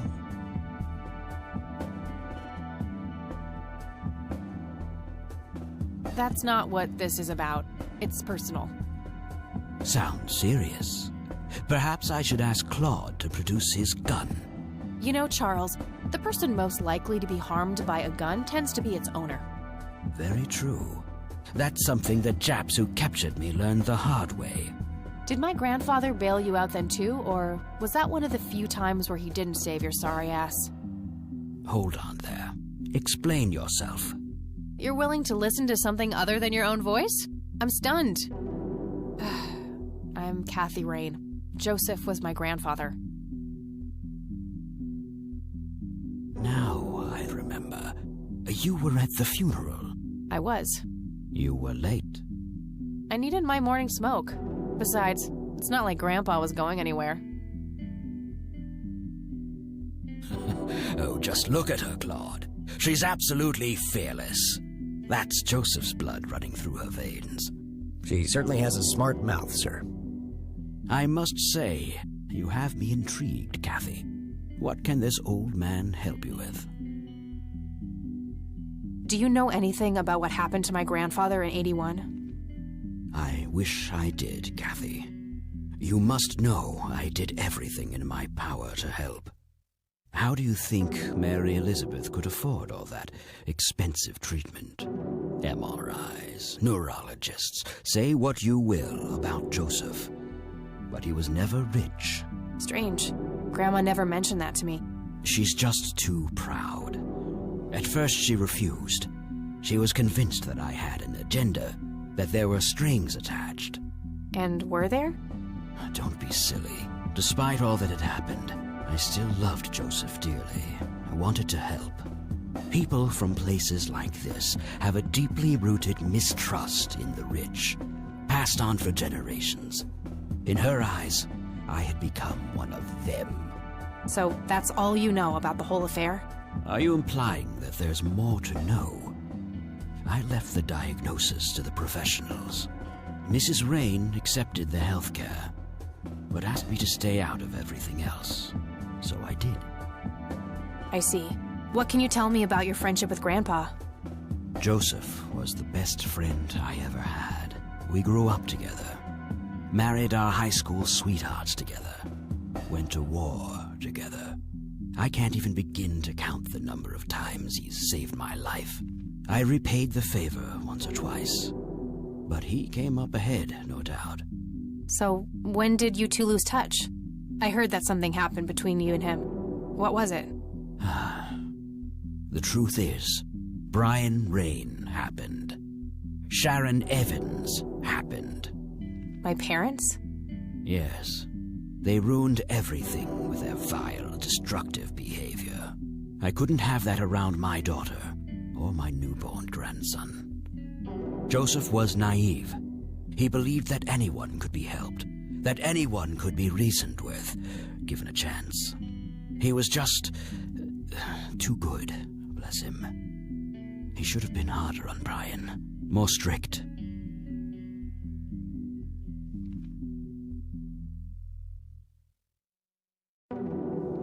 It's hardly Grandpa's fault. He did everything he could to set my father straight. Oh, I never claimed to doubt Joseph's commitment, but I'm not going to ignore his flaws either. Your grandfather often used his heart when he should have used his head. You say that like it's a bad thing. I believe it is, objectively. But I shouldn't speak ill of the dead. Eventually, my company grew much too large for this little town, and we moved on.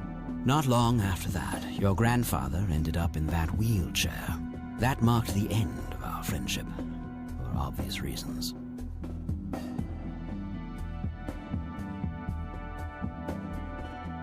Do you recognize the call sign Cocky? Would be strange if I didn't, since I was the one who coined it. It belongs to a fellow named Jimmy Cochran. He was a coward, really. The nickname is somewhat of a bad joke. Perfect. Thanks.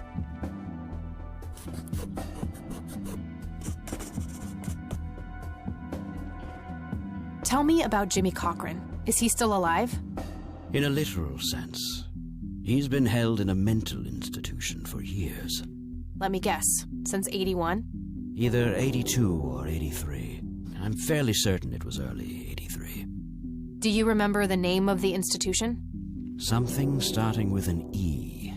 Emerson, Everton, or similar. Ingstrom? Ingstrom Psychiatric Hospital? Yes, that's the one. You know the place, Kathy. I do. My mother is in there. Sharon Evans? I had her committed about a year ago. I see. It must have taken a lot of courage to do that, Kathy. Mothers have a lot of power over us. More than most of us care to admit. I guess so. Do you know why Jimmy ended up in there?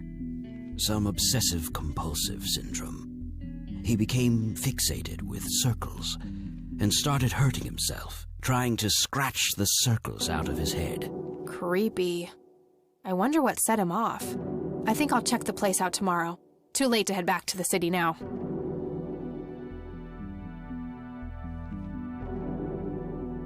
You bought a number of paintings by Lily Myers. Why? I'm known to dabble in art from time to time. Martha, my wife at the time, was enamored with the paintings. I believe she first saw them at the high school which the Myers girl attended. Anyway, after the poor girl killed herself, I bought the paintings speculatively.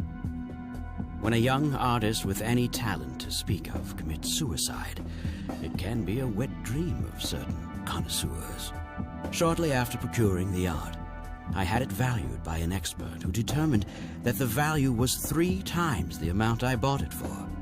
Today, I'm sure I would have made my money back tenfold or more if it wasn't for the art theft. What art theft? There was a burglary at the mansion I used to own here in town. It was all over the local news at the time. Well, shit. Eloquently put.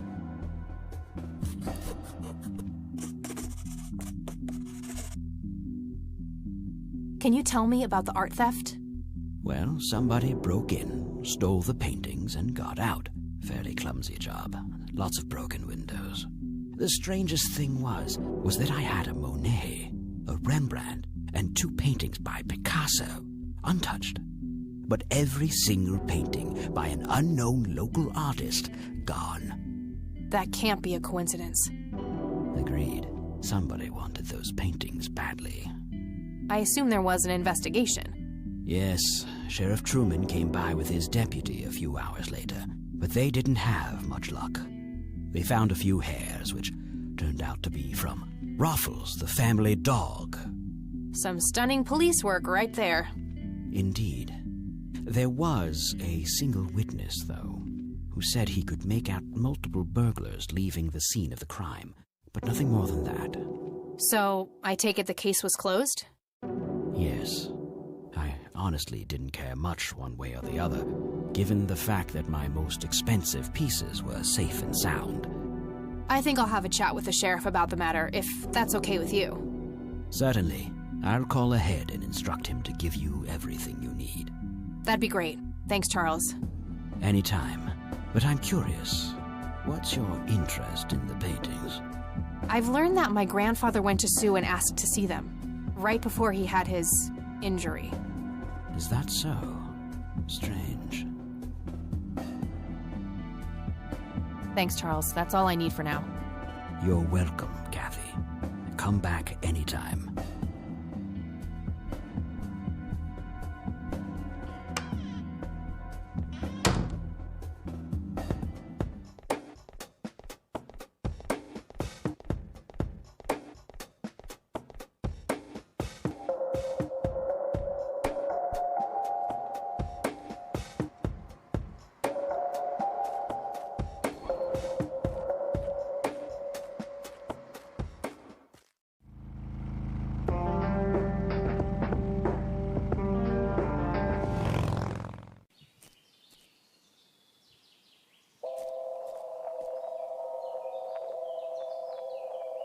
Well, this is it. This is where the picture was taken. I'm not sure what I expected to find here. I need to clear my head.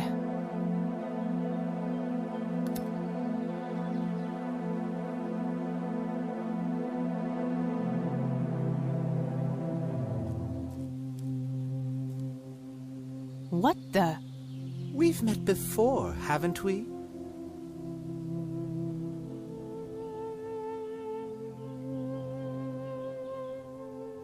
Nope, just no. I'd remember a creepy bald dude with makeup. Memories can deceive, Kathy. Dig deeper. Who are you? How do you know my name? You told me, remember? I feel strange. Am I dreaming? It's the mending I will try to facilitate. You're not real. I'm lying asleep in my bed right now. Focus, Kathy. Listen to the drowned girl. You mean Lily? What about her? She's the anomaly, the missing refrain, the convergence point of things past and events yet to happen. Dial down the metaphors a notch, would you, Mr. Kafka? I get enough of that shit in English class. I knew you wouldn't disappoint. I'm glad, given how much trouble I went through to be here. You see, my name was taken from me, so I claimed a color in its stead.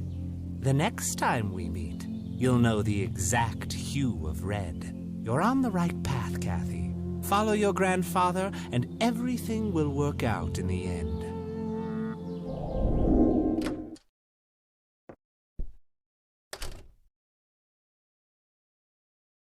Wait, what? How did I get here? Am I going crazy? Am I turning into Mom?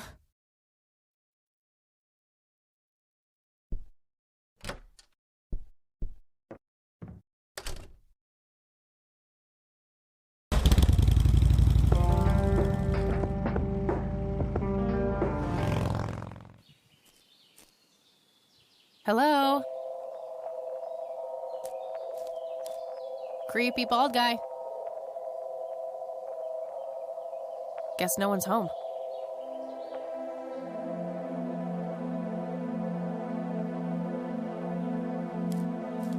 What's this?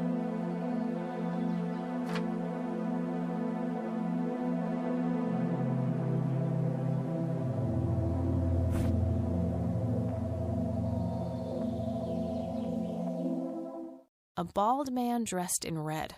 Oh, creepy.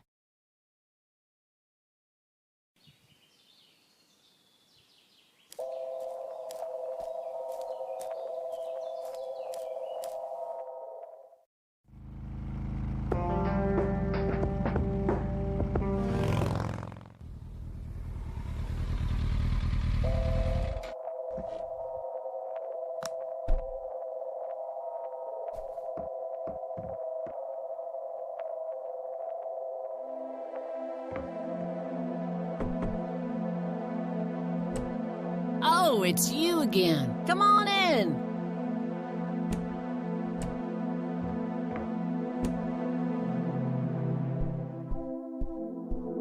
No Nathan today? Nah, haven't seen Nate all day. Probably out in the woods.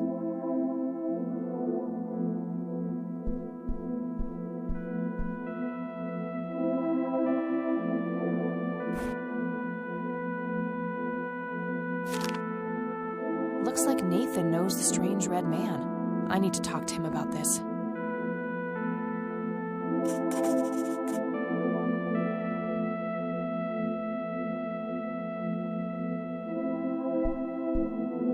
I had a few more questions, Sue. Shoot.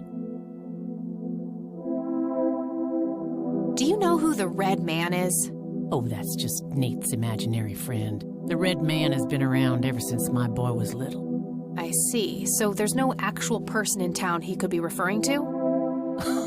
No way! According to Nathan, the red man hasn't changed in 30 years. The red man actually exists. I met him in the forest. What? That's crazy talk. Stop kidding around. I am not in the mood. I think I'm gonna head off now. Sure thing, little cat. Come back anytime.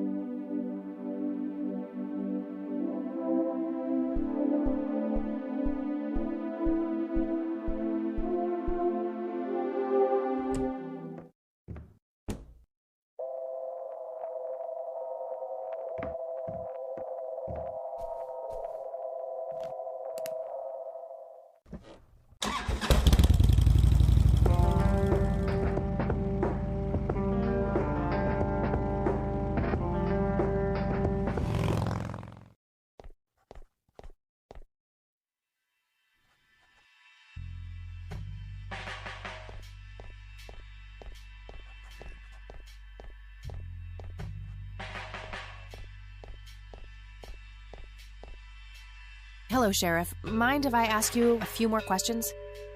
If you must. Do you know anything about the art theft in the Wade estate? Yes, Mr. Wade phoned ahead about that. Lenny! Yes, boss? Get the report from the burglary in the Wade estate back in '86. On it, boss. There you go, Kathy. Thanks, buddy.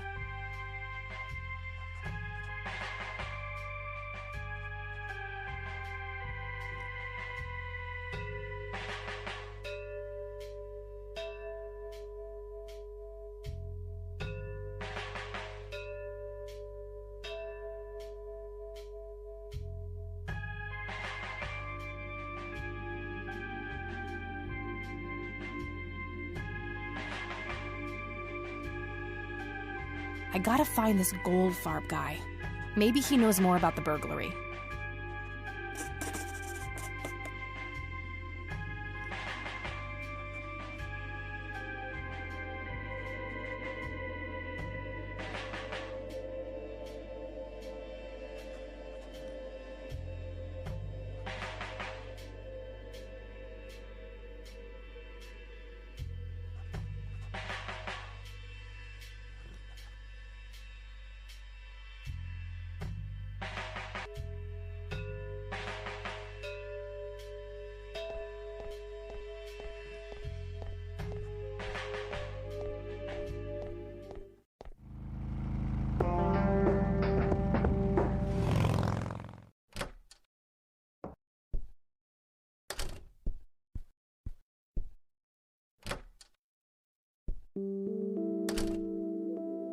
Oh, hello, dear.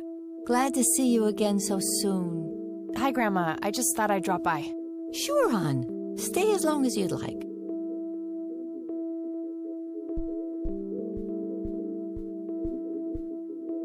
Mind if we talk for a bit, Grandma? Not at all, dear. What's on your mind?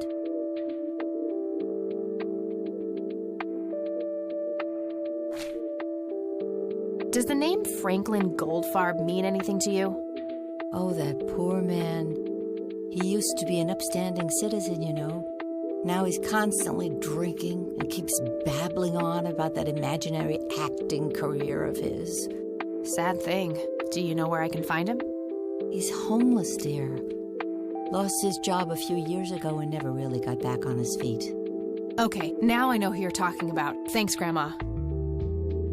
Looks like I'm gonna have to have a chat with Goober. Well, gotta go, Grams. Talk to you later. Bye, Kathy.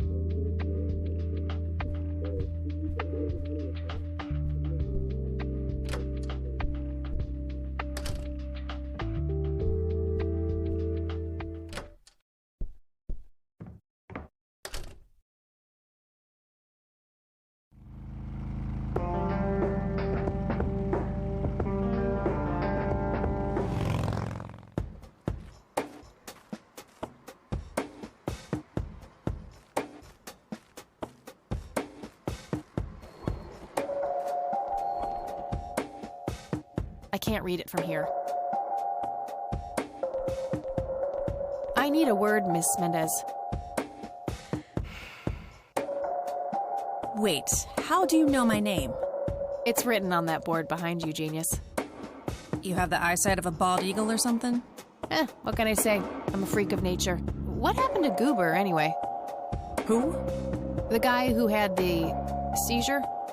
Oh, he ran off somewhere. Kept babbling about a religious near-death experience. Okay, thanks.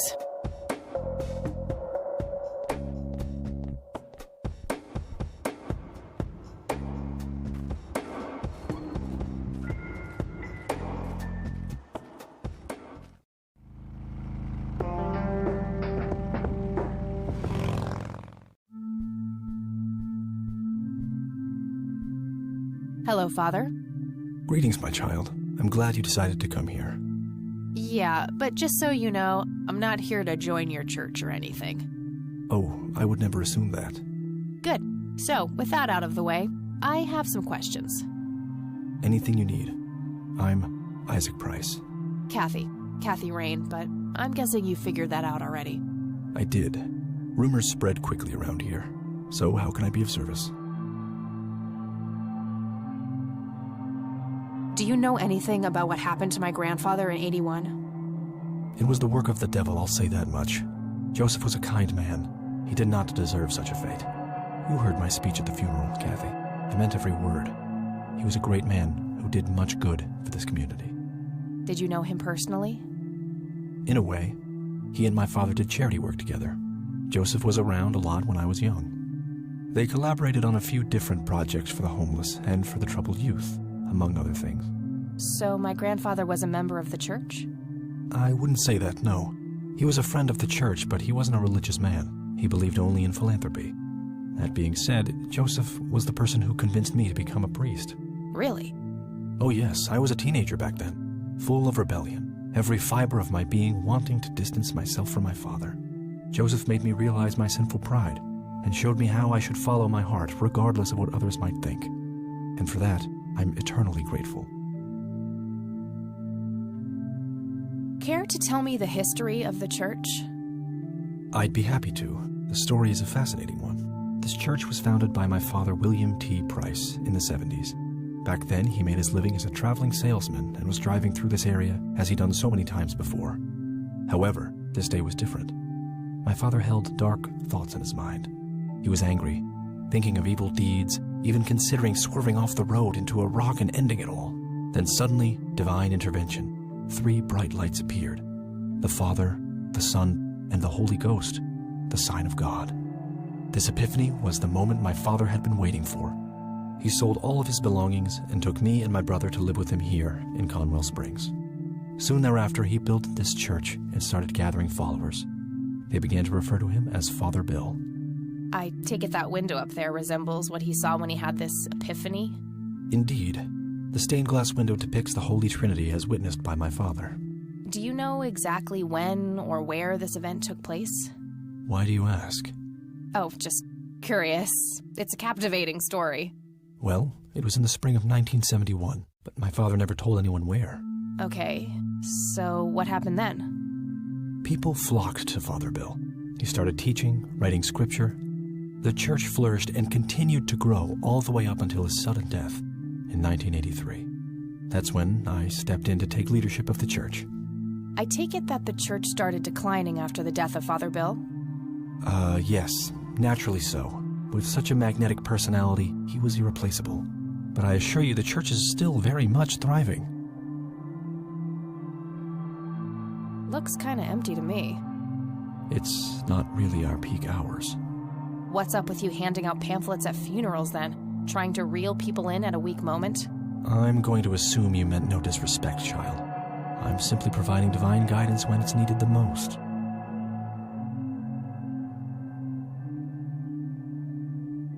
I think I need to ask him about a few more things before I go.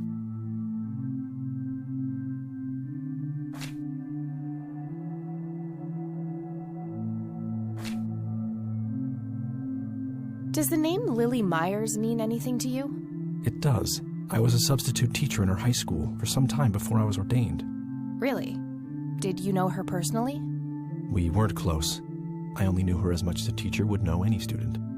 All right, so how did she seem toward the end? For one, she started skipping school a lot, and when she did show up, she was absent-minded and moody. She always looked depressed and hunched down like she had a whole world on her shoulders. Any idea of what caused this change? Not a clue. All I know is that when she returned from that last summer break, she was a whole different person.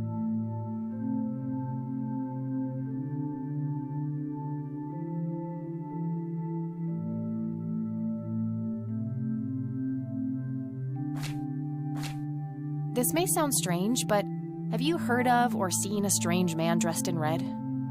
Only our Lord and Savior Jesus. Surely his rags were drenched in blood as he lay upon the cross. That's not what I meant. I mean someone here, in Conwell Springs. Are you joking? I haven't seen a person like that, no.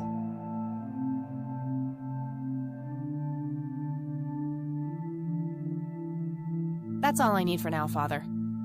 May the Lord shine his light on you.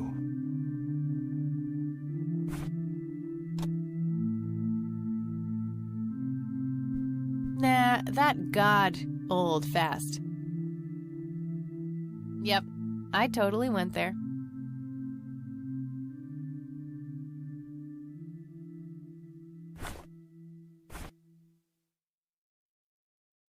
Huh, even I wouldn't stoop that low.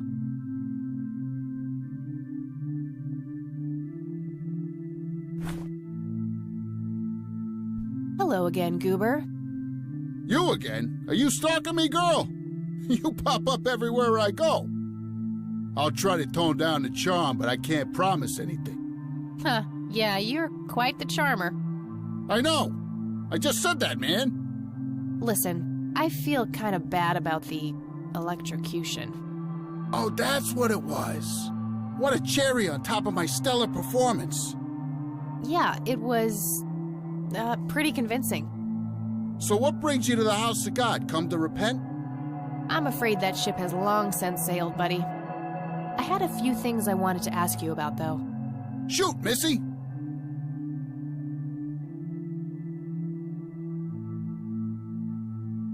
I don't need to show him that. Your real name is Franklin Goldfarb, right? Oh, nobody calls me that. Regardless, I know for a fact that you were a witness to a burglary a few years back at the Wade Estate. Yeah, what about it? Why don't you tell me what you saw exactly? I heard the alarm go off, glass breaking, then I saw 3 guys running away, carrying a bunch of stuff. What did they look like? It was dark, I don't know, they were definitely 3 big, bulky guys. They what? Oh, nothing, that's it. Didn't see anything else. Bullshit, spit it out. Well, one of those guys dropped his ring when running away. I sort of pawned it. A ring? What kind of ring? Platinum with an inscription. 2 letters, B something. Man, I don't remember. My photographic memory stopped working in 1979. Which pawn shop was that? Pete's Pawning and Plumbing. It closed down a long time ago, though. Owner left town. There's a coffee shop back there now. Too bad. Guess that's a dead end. Thanks anyway. Didn't I see 2 letters fitting that description recently? Not on a building. It was something small. Did the inscription on the ring look anything like this? Wow, actually exactly like that.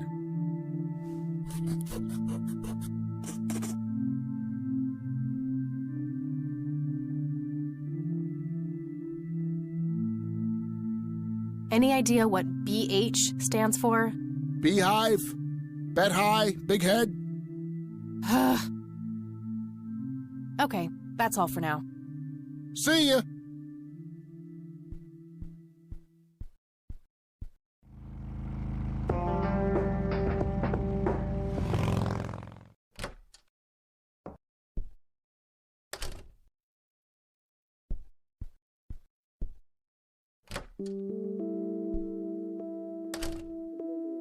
Oh, hello, dear.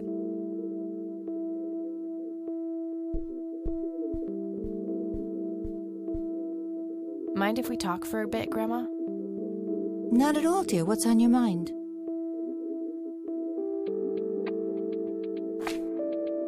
Do you recognize the acronym BH? It's on Dad's lighter.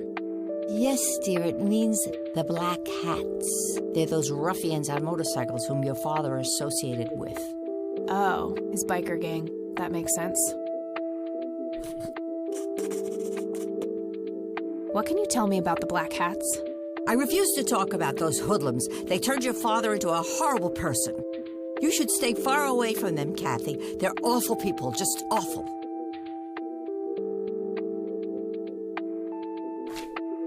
Bye, Grandma. I'll be back later. So long.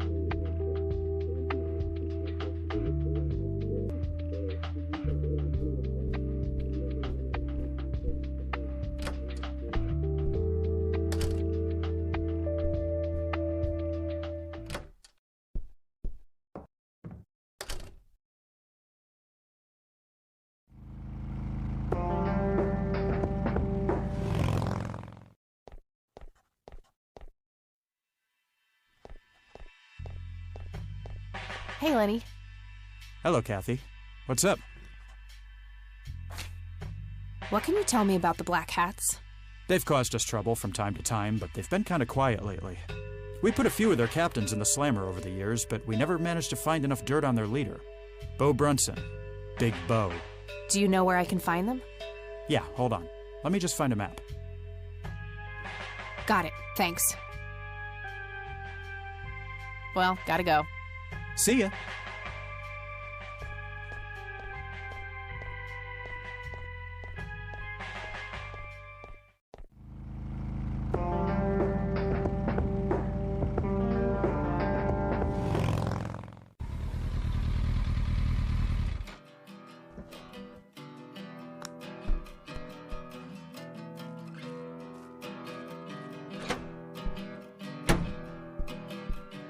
Sweet bud incoming! Like hell I am. I'm nobody's property. You sure? Doesn't she look like a sweet butt? Little slut? I think she does. Step off, creep. Or what? You tell your daddy on me?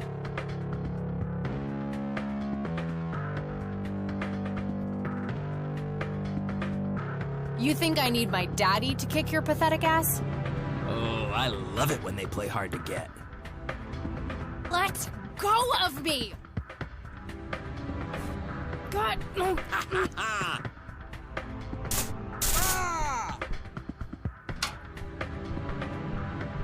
What the hell's going on out here? Nothing, Prez. Just having a bit of fun with this gash here. I suggest you leash that dog of yours. For fuck's sake, Prospect, not again. Get the hell out of here. Sorry, boss, I'll go. Fuck, that hurt, you cunt.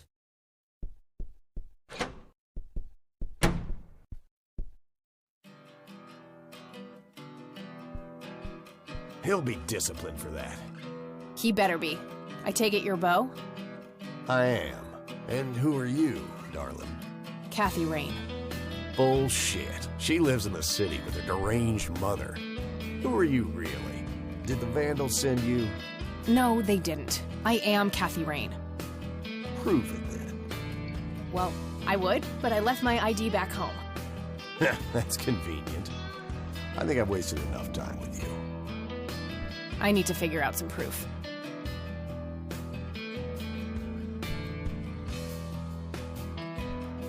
This proof enough for you? I'll be damned. That's Brian's lighter, all right. Sorry about the paranoia. We've had some problems with the Vandals lately. I get it. Can't be too careful. So, that's your ride out there. Corley Motors, right? 78? 76. You got the same taste as your old man. He always rode Corleys. Probably the only thing he and I have in common. Did you set up those mods yourself? Looks custom made for your, small frame. Yeah, took some time to get the measurements right. I imagine so. Girls like you don't often ride heavy bikes. I'm not most girls. Ain't that the truth? Most girls don't just waltz into places like this, either. I guess you'd know. Anyway, I had some questions for you in the club. Go ahead, then. Your old man was a good brother, so I'll indulge you for now.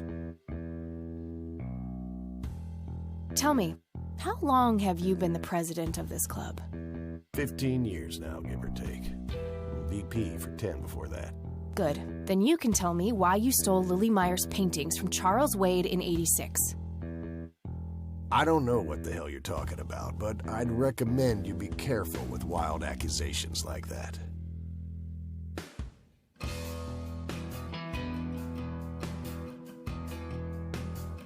Oh, cut the bullcrap.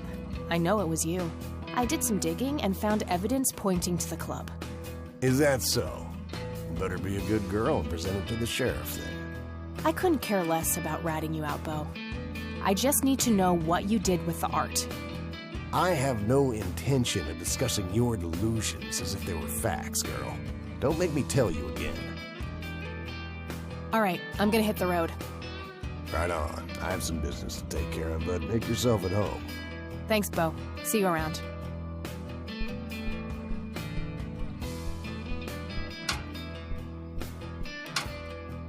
Hey, Brian's girl. Yeah? I overheard you. I'm Emmett. Hey. The boss man isn't usually that grumpy. He's got a lot on his mind. But I think I may know of a way to loosen him up. I'm all ears, buddy. Well, Bo and Brian are the double Bs, as we used to call them. They used to have this drink together. Brian came up with it. He called it a Bloodier Mary. Sounds like my kind of drink. Yeah, it's basically a Bloody Mary, but with pig blood instead of tomato juice. I take that back. Gross. I'm kidding. It's just a Bloody Mary, but with a special ingredient added to it.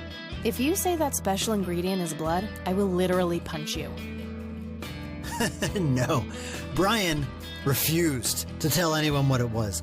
He only made it for special occasions. It's probably something uncommon, like a rare herb or some kind of expensive spice. So let me guess. If I can produce this drink for Bo, you think he would help me out? It'll make him remember Brian, which should go a long way. He hasn't had that drink since your old man disappeared. Brian was like a son to him. The boss would have died for him back in the day. If you could recall the good times with your father, he might change his mind. I guess it could be worth a try. Wait, why are you helping me? You're Brian's kid. That means you're family. We take care of family. Well, how was that drink compared with a regular Bloody Mary? Tasted a bit more like pepper and had a punch to it. It usually gave some pretty nasty hangovers. Oh, if you had a lot of them, you'd hallucinate some crazy shit. Pretty wild. Trippy. Thanks. You're welcome, darling.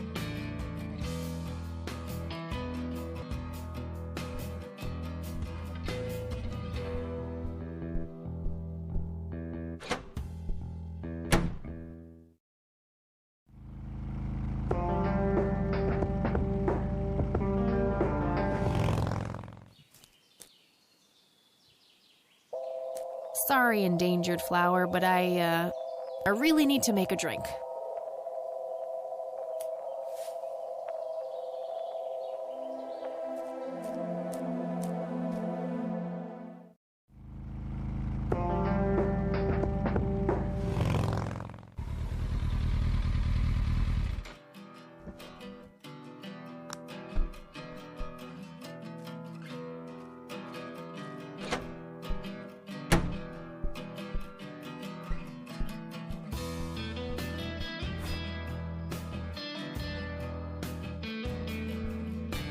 I'd like a Bloody Mary. Coming right up. Oh, and add this, will you? Just something I like for flavor. Put it in a blender. Whatever you say.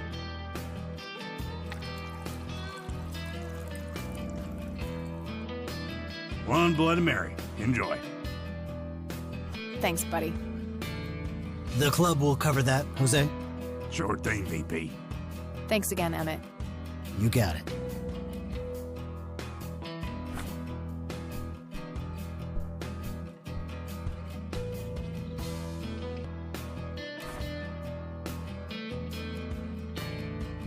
Hey, Bo.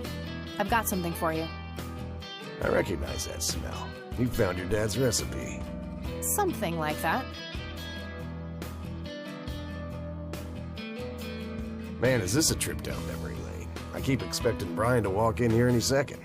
You know, all this nostalgia is making me remember how much I really owe your old man. Yeah? Yeah, so here's the deal. In '86, Carl, my VP at the time, came to me and said he had a job lined up for the club. Some guy had offered him good dough for stealing a bunch of paintings from a mansion. He needed 2 brothers for the job. I was busy with other things at the time, so I gave my permission as long as the club got the usual cut. He returned a week later with a nice wad of cash. I didn't realize it was Wade he had knocked off until I read the paper. If I had known that, I'd advised against it. Wade is a powerful man with friends in city council. There's no reason to piss him off. Got it. So, what do you know about the guy who hired you for the job? Not much. Carl said it was some bearded preacher. Whoa, Isaac from the Church of the Holy Trinity? Could be. I don't know who that is. It was a priest. I know that much. Thanks, Bo. I'm gonna follow up on this right away. That's it? You're not gonna ask me about what happened to your old man? Not even curious? I couldn't give 2 shits about that asshole. Bullshit. Don't expect anyone to believe you're that angry with someone you don't give 2 shits about. Either he's dead or he abandoned me. Do any of those options look appealing to you? They don't, but you should know that no one from the club had anything to do with it. I meant it when I said Brian was a good brother. He had no enemies here. Not then, and not now. Comforting to hear, Mr. President. Shut up and listen, girl. I'm trying to tell you something. Brian used to talk about heading to Mexico, about riding off into the sunset and getting away from all his newfound responsibilities. And I think part of him was serious. You deserve to know that there's a chance he's still out there somewhere. Sure. Let's hope that bastard is living it up somewhere. Just take care of yourself, you hear? You too. That day went by fast. I think I'm gonna ask if I can stay the night at Grandma's.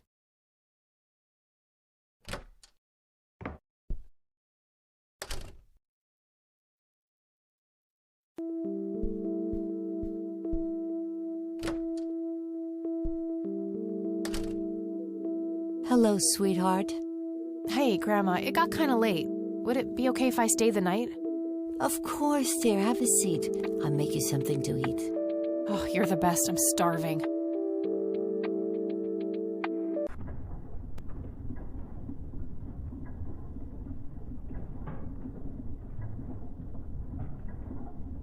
Do you see? You are both unwanted, both discarded.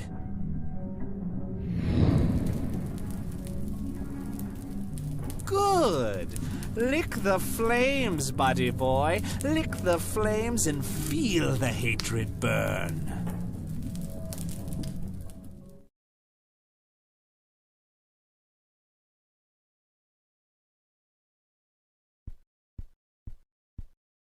Lily's painting, burning, and the kid from the cemetery.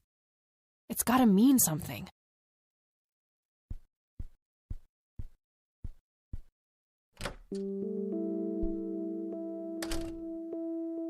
Oh, good morning. Hi, Kathy. What the...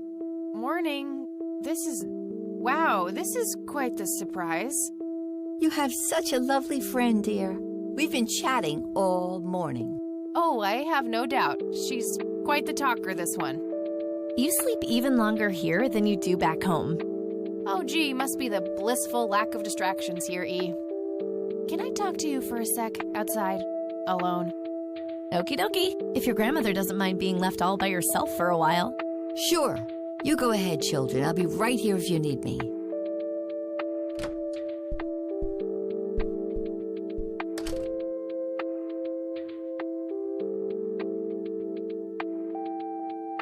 Is the concept of personal boundaries new to you? That's a rhetorical question, right? Was a single morning devoid of Eileen too much to ask? I'm frankly surprised that I'm allowed bathroom breaks by myself with you in the same building. I was super bored. Besides, you never got back home last night. I wanted to make sure you were okay. Well, as you can plainly see, I'm not a corpse.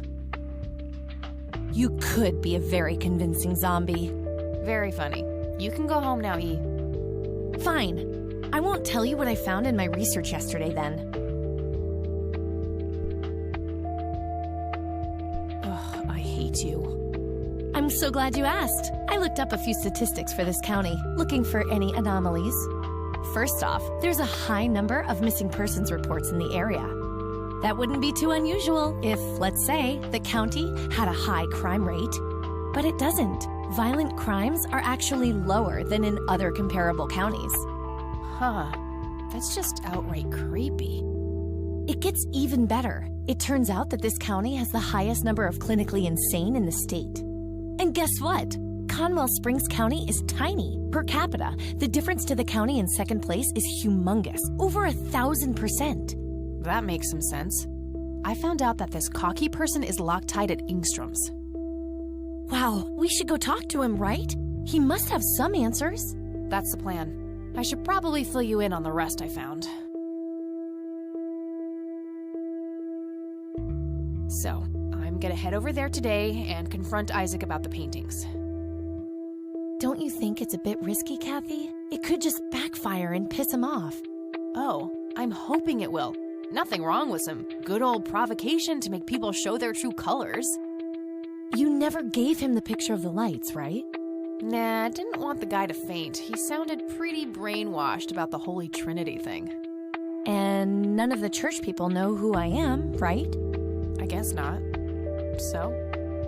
My point is that you grilled the priest good yesterday. You already tried it your way. I'm a fellow Christian. Maybe I could try something different, like make up a cute cover story and pretend to want to join their church. If he still won't trust me, I can show him my copy of the picture. Maybe it will make him open up. I suppose it would give me enough time to drive back to the city and talk to Jimmy before it gets too late. Yay! Oh, let's do it! I'm so excited. I can't wait to lie to people. You know that's a sin, right? Oh, I'm sure Jesus will make an exception this time. After all, he loves me. I'm not gonna waste any time then. Let's catch up on the phone tonight. Okie dokie. Talk to you later.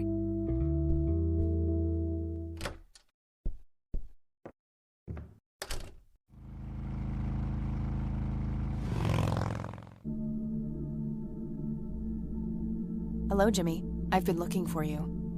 Oh, is it for real this time? Yes, this is all very real. So you're going to ask me about Joseph now? How do you know that? Who told you? You did. Every time you came here. You're not making any sense, Jimmy. We've never met before. I'm making perfect sense. Everyone says so. I'm the sharpest tool in the shed. All bets are off now, Missy. Better buckle up and enjoy the ride.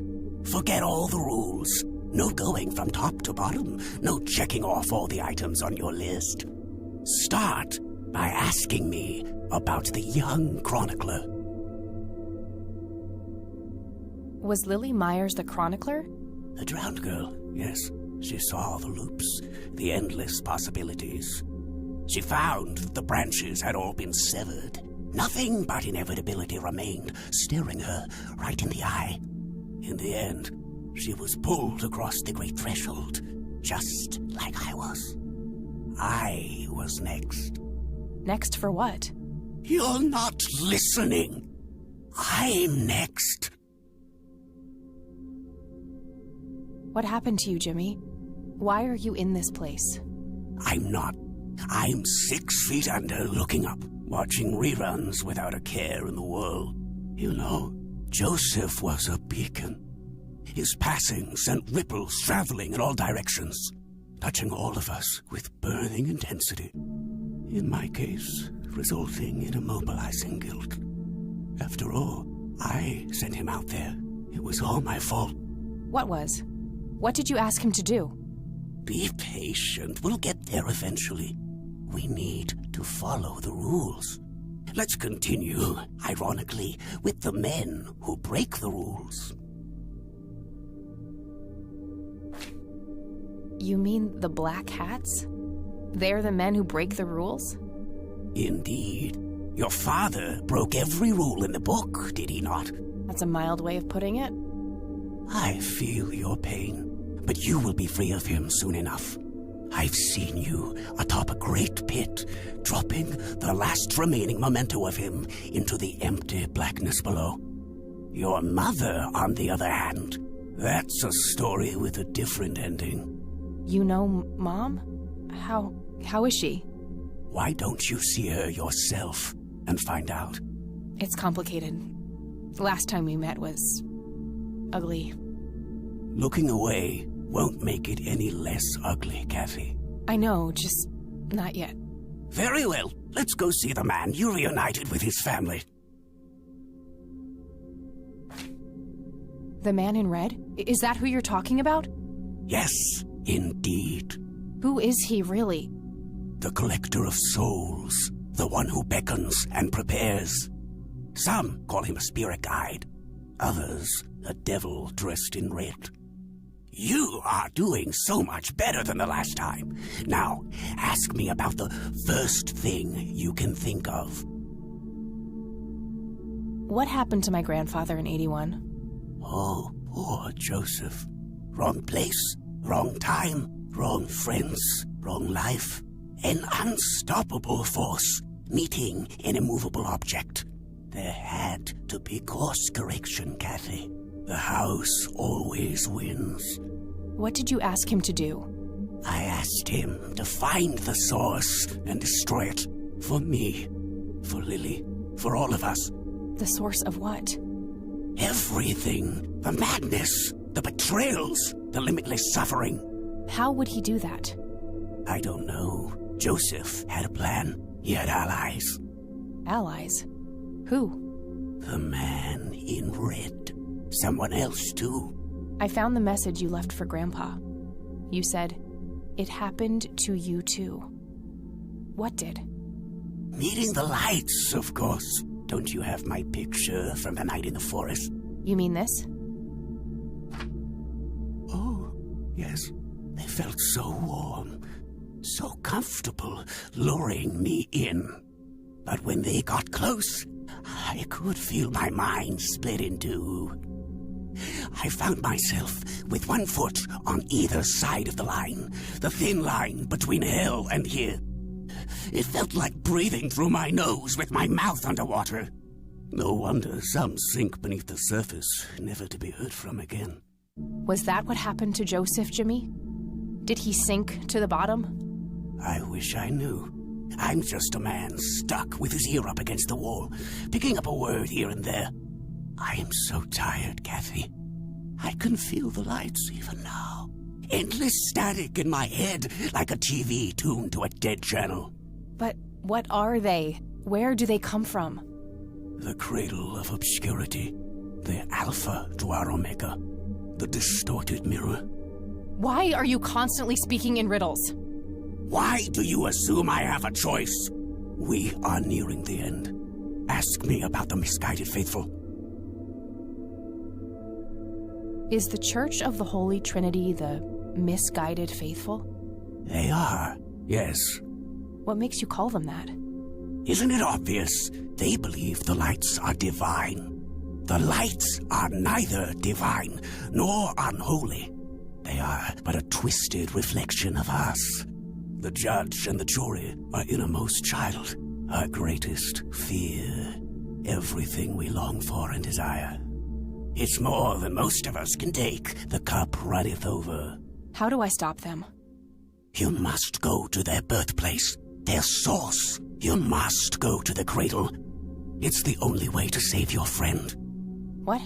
Are you talking about Eileen? Yes, she is being claimed. She's in great danger. You have to go back, Kathy. Nurse! I need more than that, Jimmy. Nurse, help!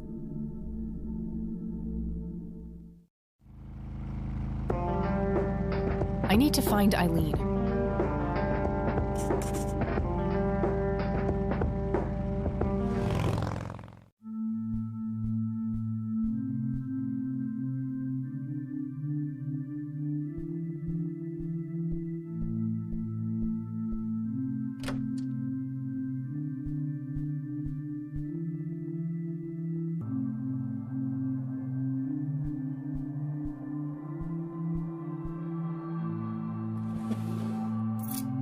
Found a large old key in here. Hey, what are you doing in here? Cut the bullcrap! Where is she? Where's Eileen? What in the Lord's name are you talking about? Red-haired girl, I know she came here to see you. Tell me where she is, or I'm calling the cops. I don't think that's quite necessary. Breaking and entering, are we?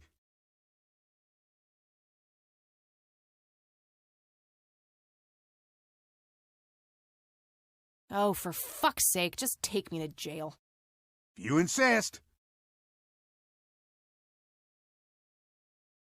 You better hope that Father Price doesn't press charges.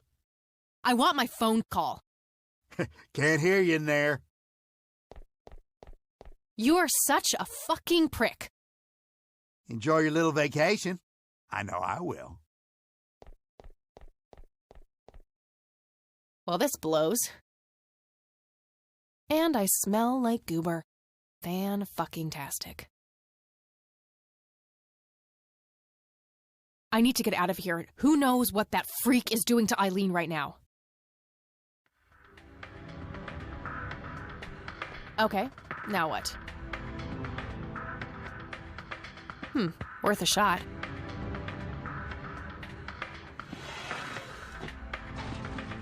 Oops!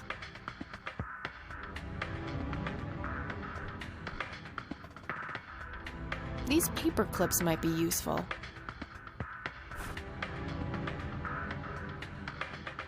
Okay, let's see if I still got it. Not perfect, but they should get the job done.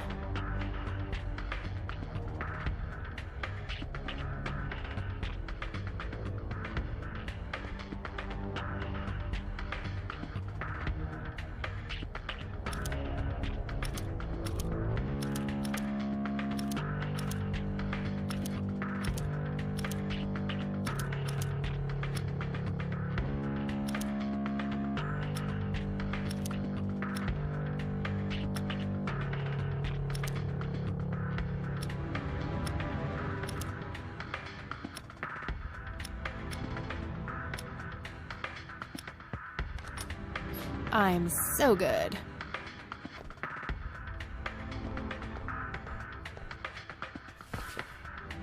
Okay, got all my things back. The key I found in the church, too. Huh? Hope's in jar. An inkier heart. Rule me, Nemesis. What the hell?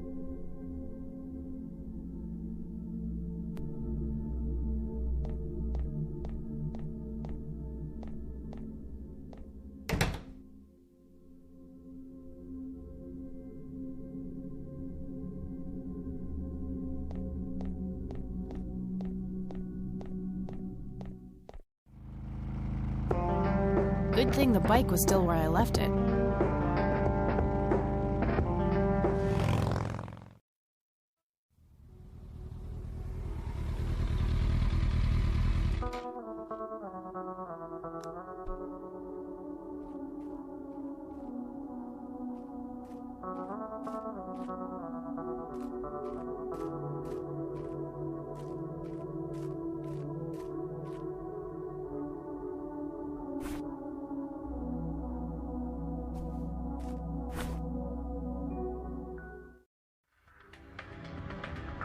I did what you asked, Father, but something is different about this one.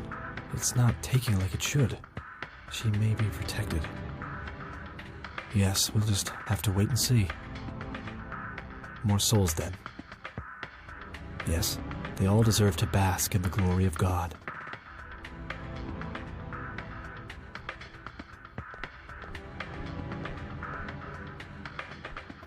Hey, what's that? Eat this!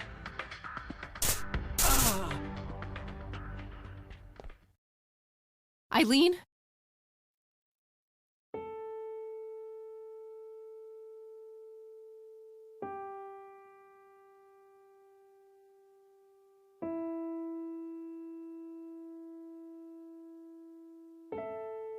Snap out of it!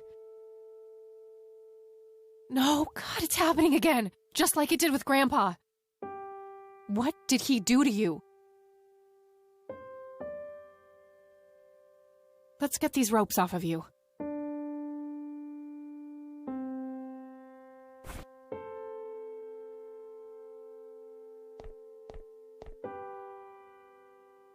That should do it.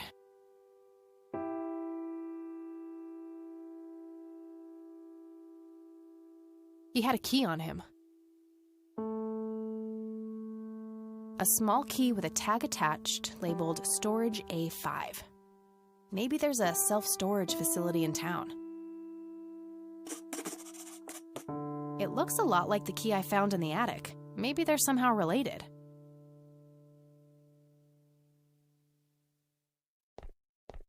Wake up, E!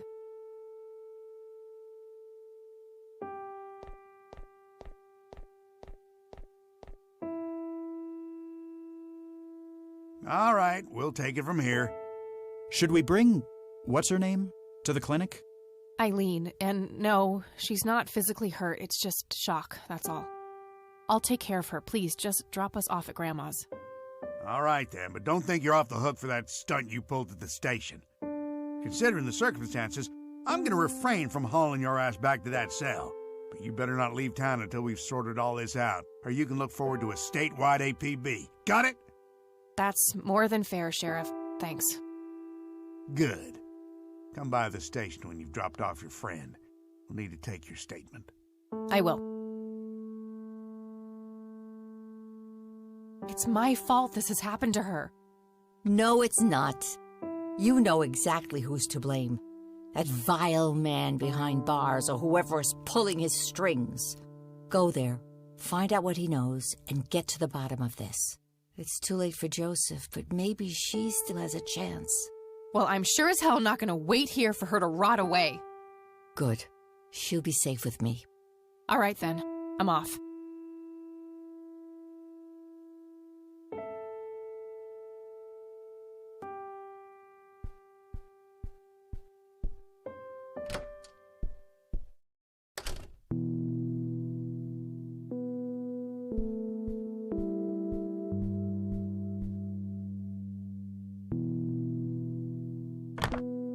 Okay, there's a place in town. Got the address, I should head over there.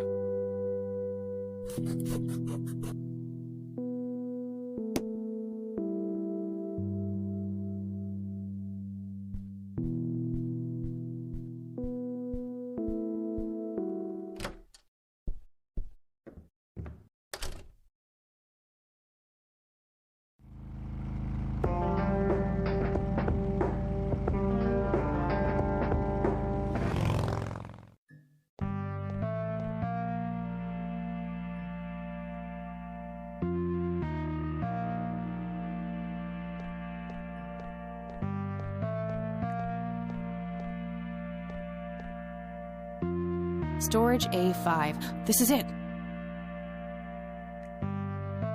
Storage A6. Storage A7.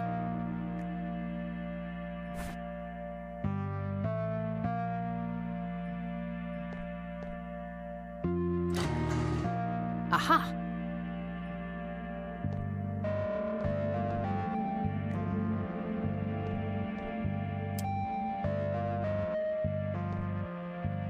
Empty. Found a tape in there. There's also something else. A custody appeal form. For me? July 15th, 1981? I don't believe it. He tried to get me back from my mom. Right to the very end.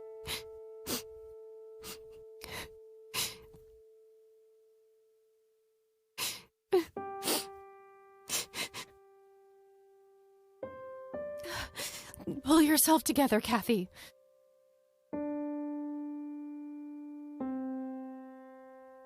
So that's where Grandpa's old uniform went. I wondered why I didn't see it in the attic.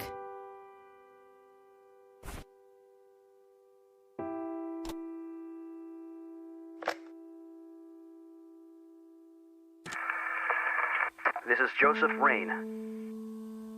Operation Log, Part 4. August 8th, 1981.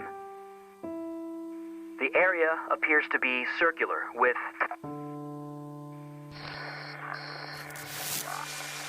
along the outer perimeter. I've determined that some kind of endothermic reaction is taking place.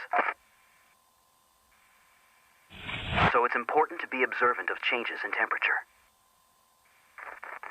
Find the source. By severing the link, perhaps I can save them. Jimmy and all the others. Reoccurring dream. I'm standing in front of a huge black hole in a clearing in the woods. There's a man dressed in red, urging me to jump. I'm afraid to, but I take the plunge anyway. For some reason, I don't think I have anything to lose. As I'm falling, I reach for the parachute cord, but to my horror, there's nothing there. That's when I wake up.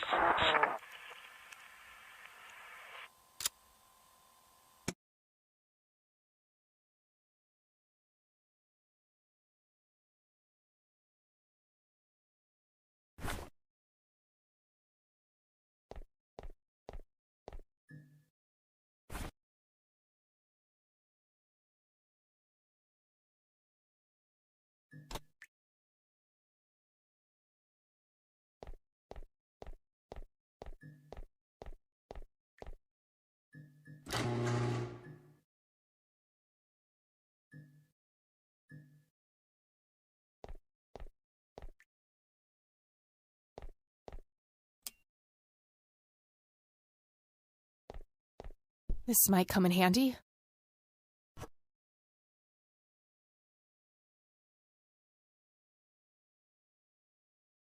Where is it? Was he trying to uncover something in these paintings?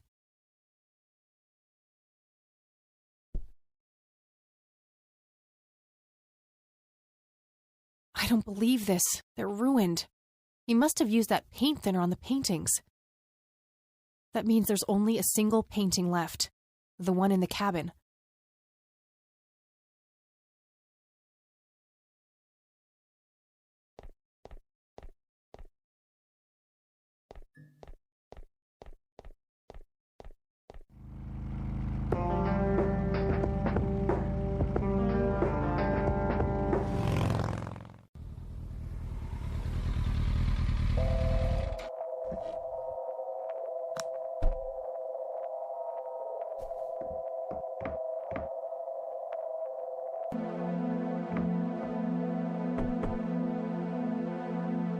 Anybody home? Guess not. Locked. It's a simple tumbler lock.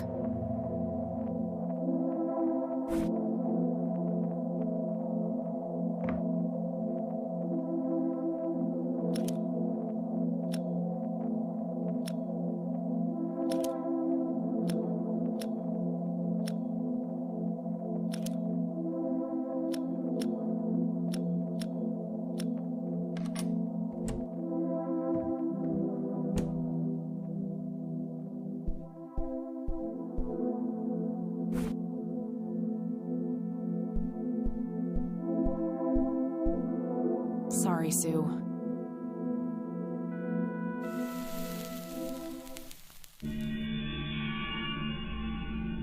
A hidden picture. Oh my god, that's Nathan! He's holding a girl underwater. It must be Lily. Wait, that doesn't make any sense. Lily wrote a suicide note, so either she planned this or saw it.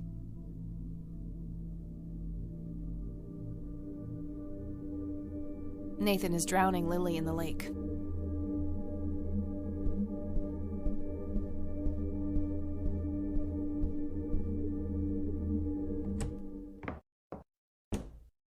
Nathan?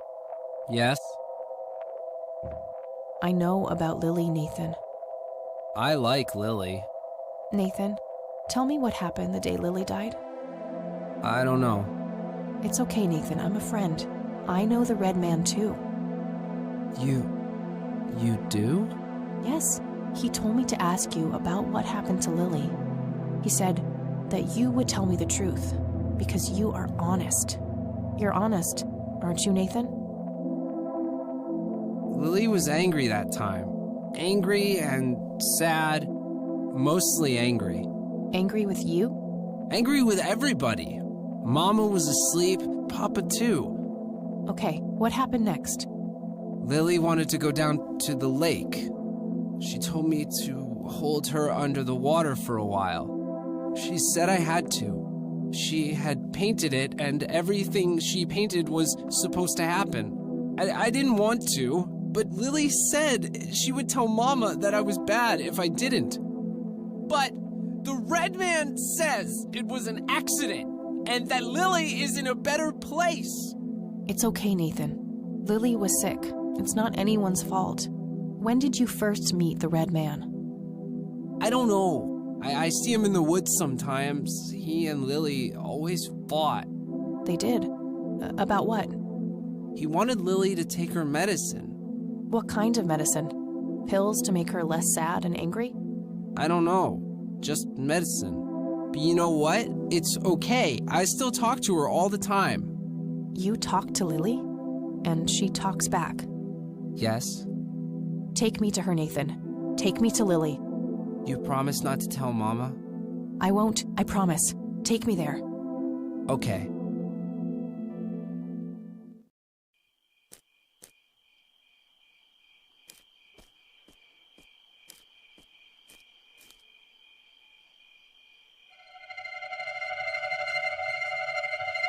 See?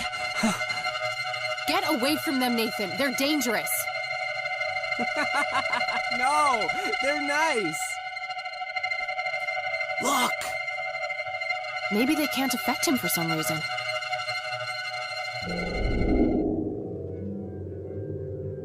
Poor little Mender met her end, witnessed so much she could not comprehend. claimed by the lake. She screamed to her god, struggled for air as she twisted and clawed. But all was in vain, and her cries went unheard. 'Twas a heartbreaking theater of the absurd.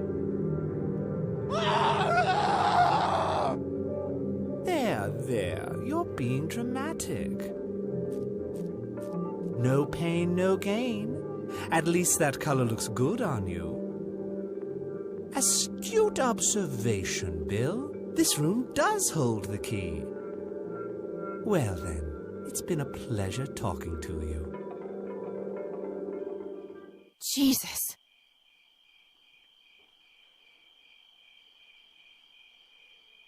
Nathan? How long was I out?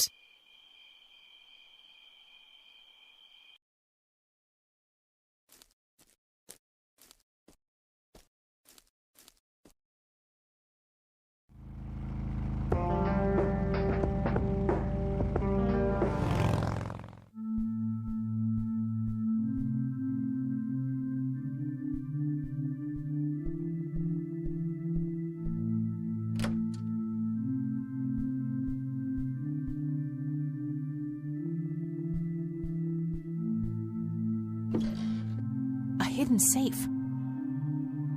There's also a poem here written by Father Bill. I copied it to my notepad. I'm sure there's a hidden meaning in this, but I think I'm missing something in order to make sense of it.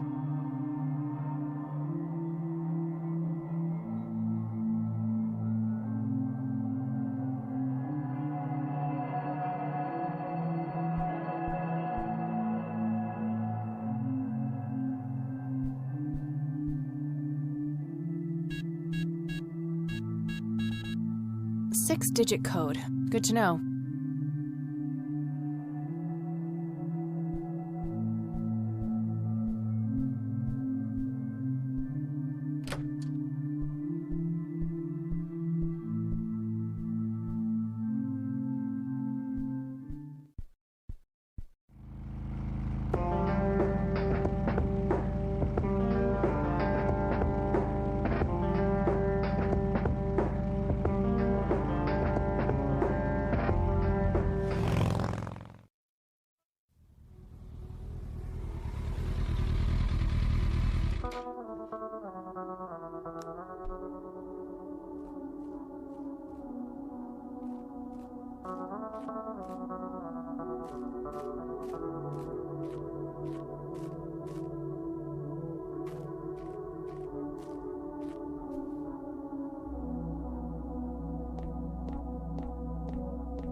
In the text, Father Bill's family members are used as reference points.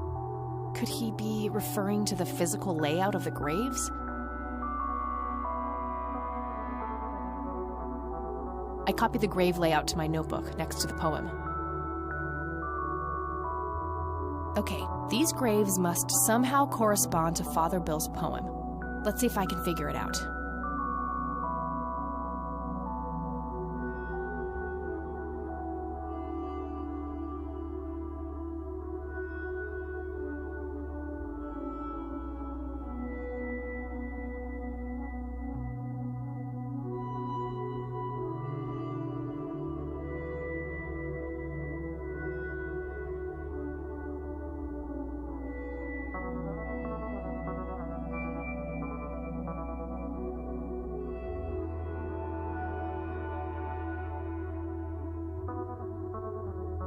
Of course! The sign of the Lord! Some of the graves can form the shape of a cross. Now, if I can only figure out which dates are relevant.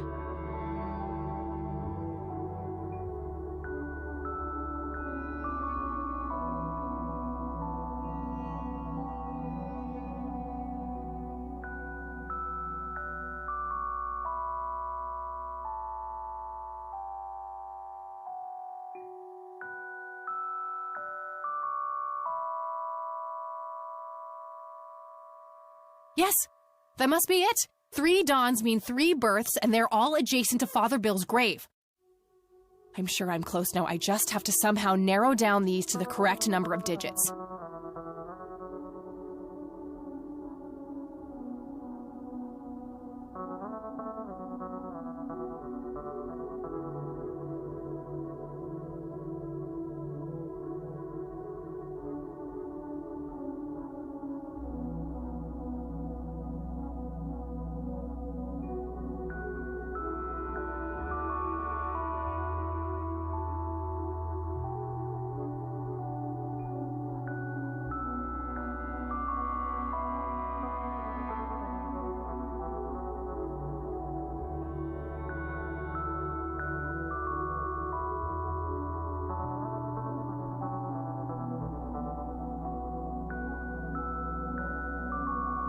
From lasting to brief. Year, month, day. That's gotta be it!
Yes!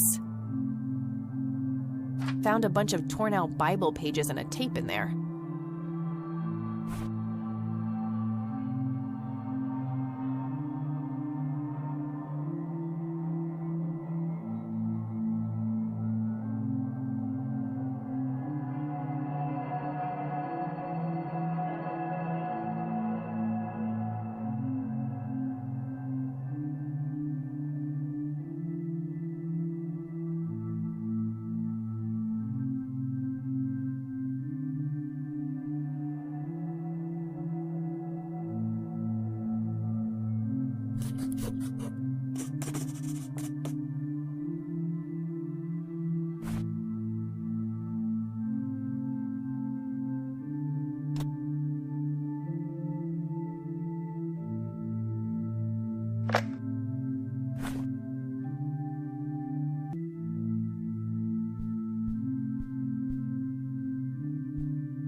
Hey, you're back. I am. You guys want my statement? Yeah, the sheriff is waiting for you. All right.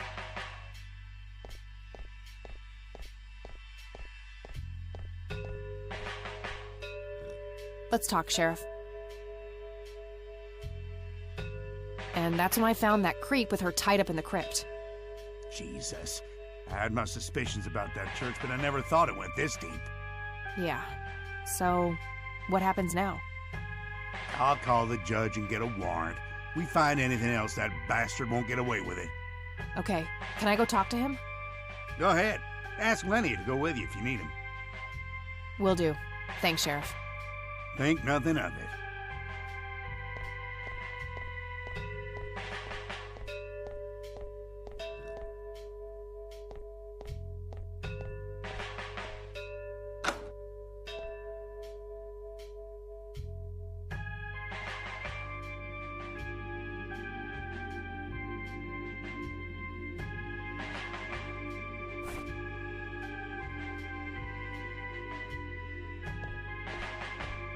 Listen to this, Isaac. This is William T. Price. My What visions is this? concerning my sons are troubling. I've watched them become corrupted with pride, turning their backs on our prophet, the Crimson One. I've seen the history of the church wiped clean, replaced with trickery and lies. This message is part of a fail-safe. I don't believe it. Father saw all of this coming. God, have I strayed from the faith? It's not too late to redeem yourself, Isaac. I've met the Crimson One. We are on the same side. Preposterous. No one has witnessed that apostate since Father's death. I've been north of the lake, but he's nowhere to be found. He abandoned us all, and the divine work now rests upon my shoulders. You believe that you are carrying out the work of the Crimson One? Don't think I can't hear that mocking tone of yours. I will speak of this no longer. He mentioned north of the lake. That's part of Conwell Woods. I'll probably have to narrow it down more, but it's something.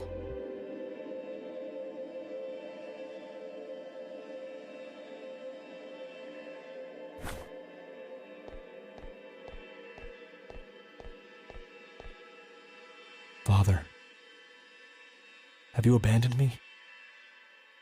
I will atone for my sins, I swear it. God have mercy on me.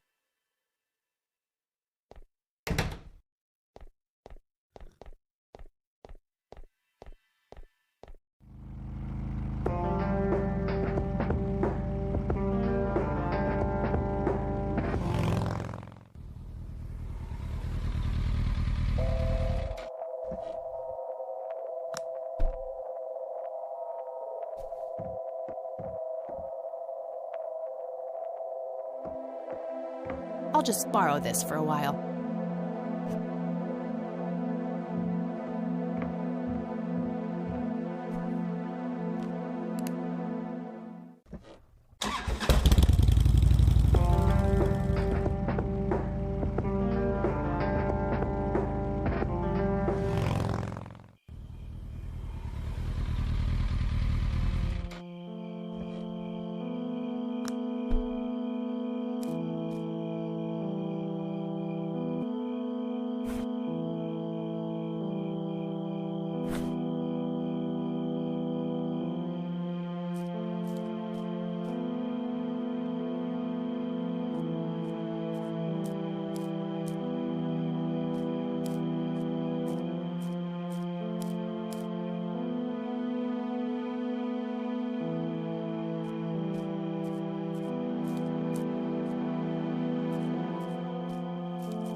My God, what is this place?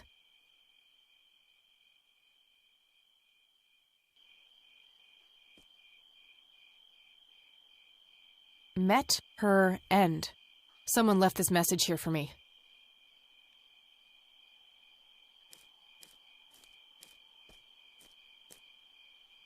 Intense. Oh, they're making me a bit dizzy.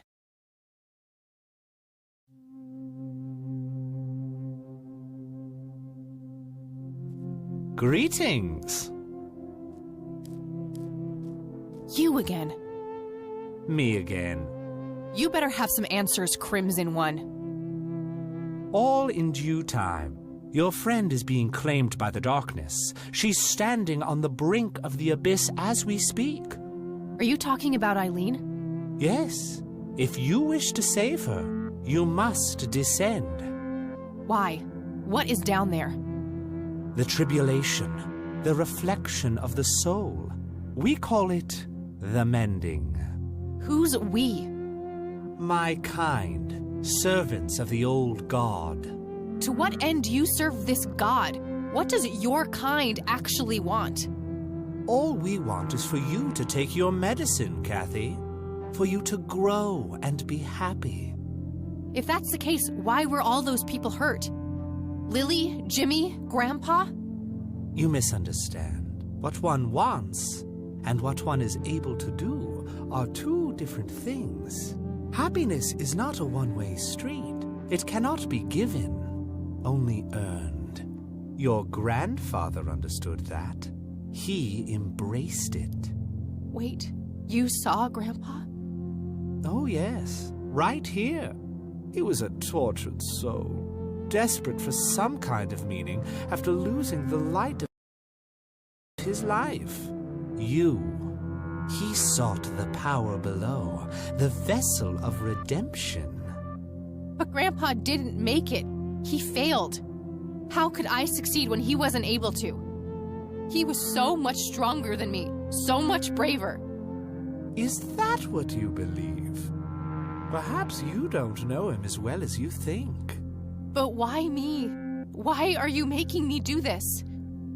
Because you so desperately need it, Kathy. You're haunted by your past, by all these painful memories long forgotten. They follow you like a shadow, pulling you down. They taint your every thought, impulse, and deep desire. It is foul to us. This is crazy. I could just walk away, get on my bike and drive, forget I was ever here. There's nothing stopping you. Eileen. I can't leave her like that.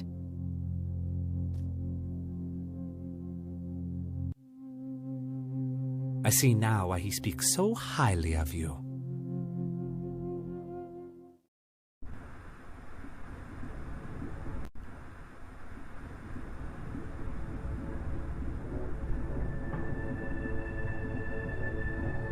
Surreal. Hey, where'd all my things go? My pockets are empty.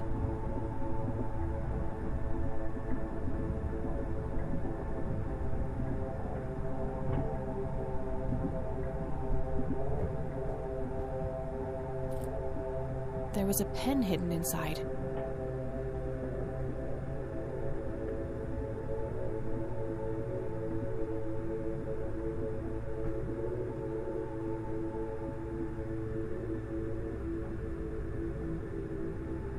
Looks like Grandpa and Eileen have both signed already.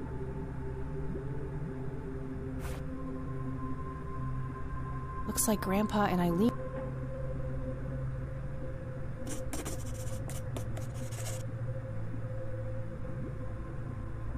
What the...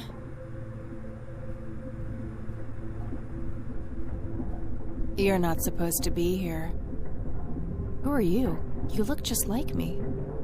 I should ask you the same thing, imposter. Do you like what we did to Mom? Don't you just want to kill her sometimes? I know I do. You're a complete lunatic, aren't you? Takes one to know one.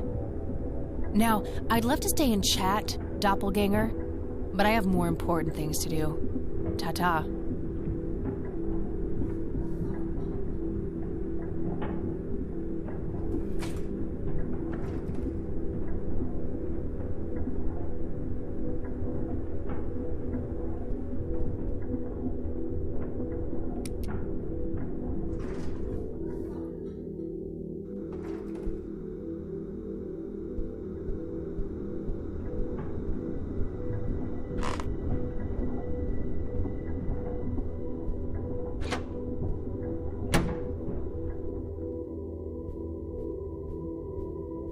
Oh my god. Mom? You're here?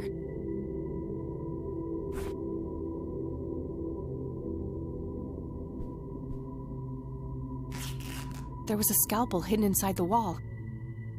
Got it.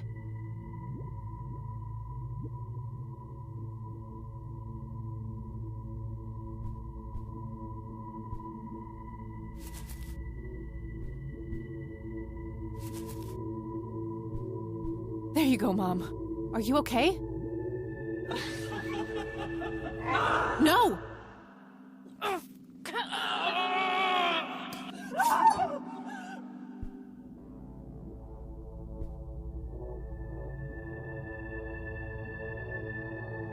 had no choice.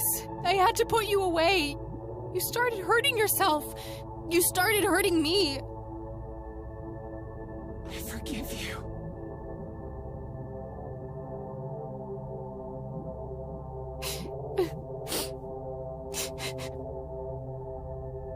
Oh, God. Get me out of this place.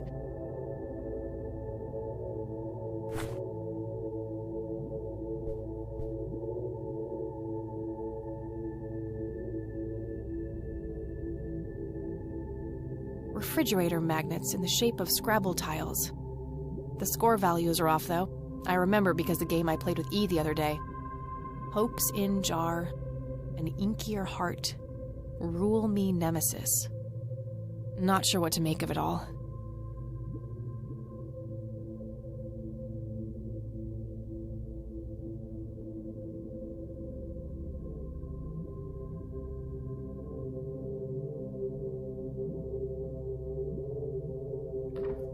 There's a weird scarab thing in there. Got it.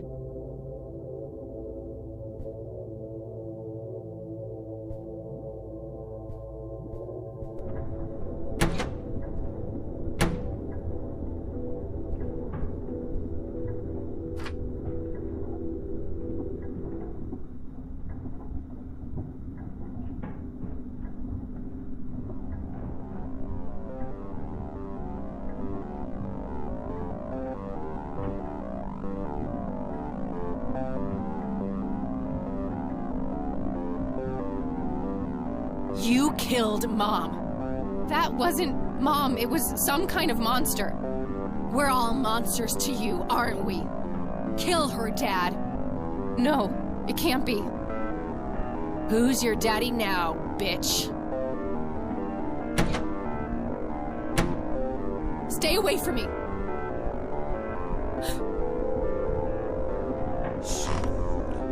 Very soon.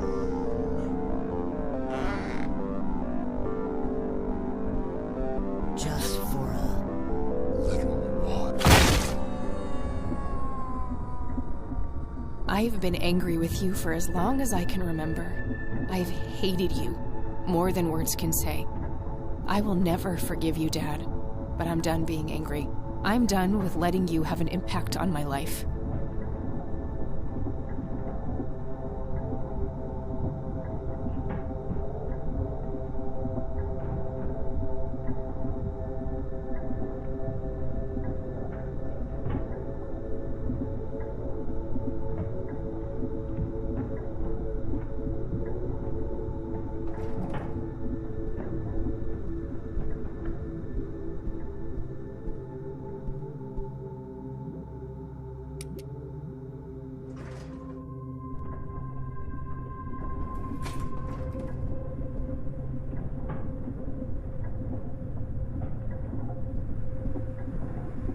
There are 2 padlocks here. One requires a key, the other is a combination lock.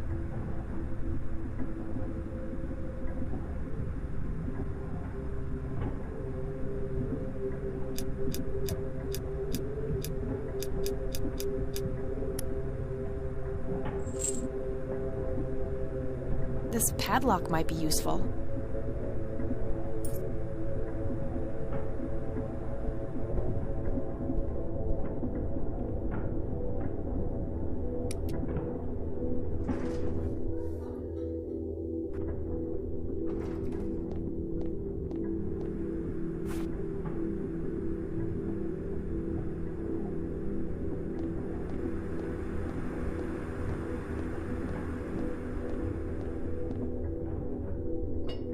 That should work.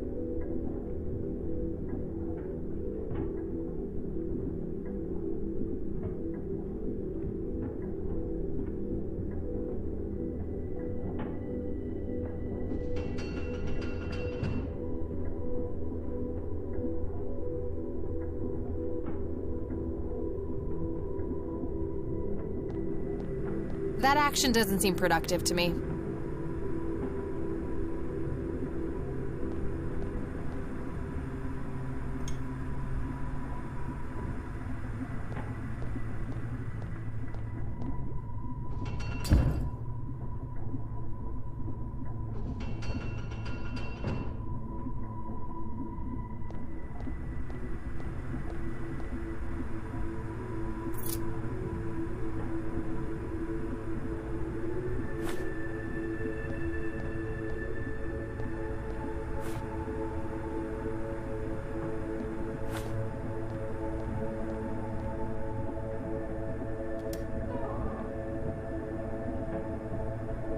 Do you see?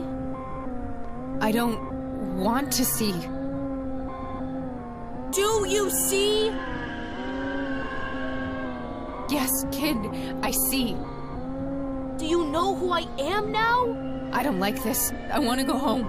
You'll never go home. We won't let you. When you threw me away, this place took me in, nurtured me. Do you regret what you did?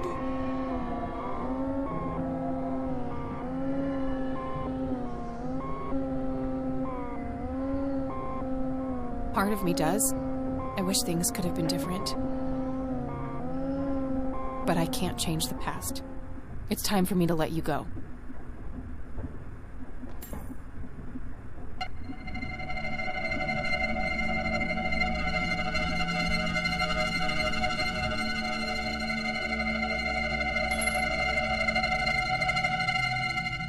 Good. The heart must be pure. This is a fleeting moment, but I've seen what comes ahead. Who are you? The dweller in the lake, the conduit. Lily? I feel like I know her, but something cracks inside. I don't understand any of this. What do you want from me? Only what you want from yourself. Nothing more, nothing less. We are nearing the end. He is ready to see you now. Who is? You know who, Kathy.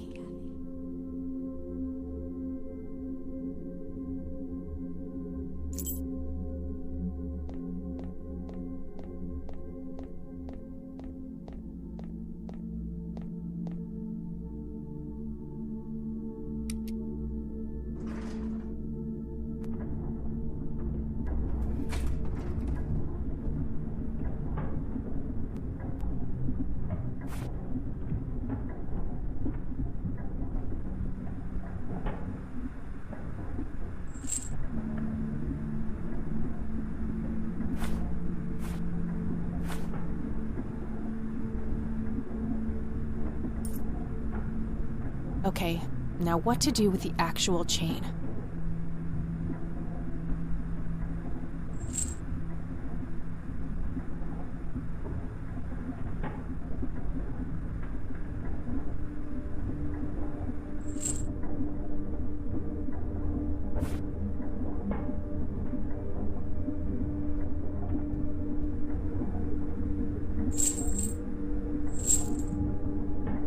All right, we should be good to go.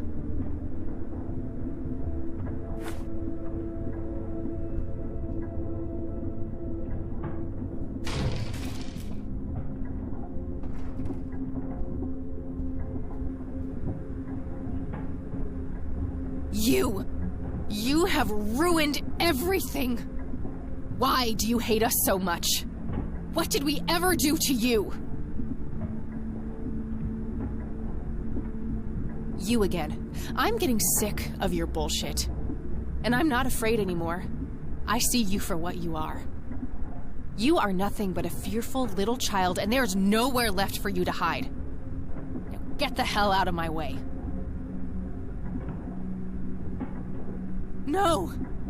You look a bit pale. No, I'm the original. I am. This can't be happening.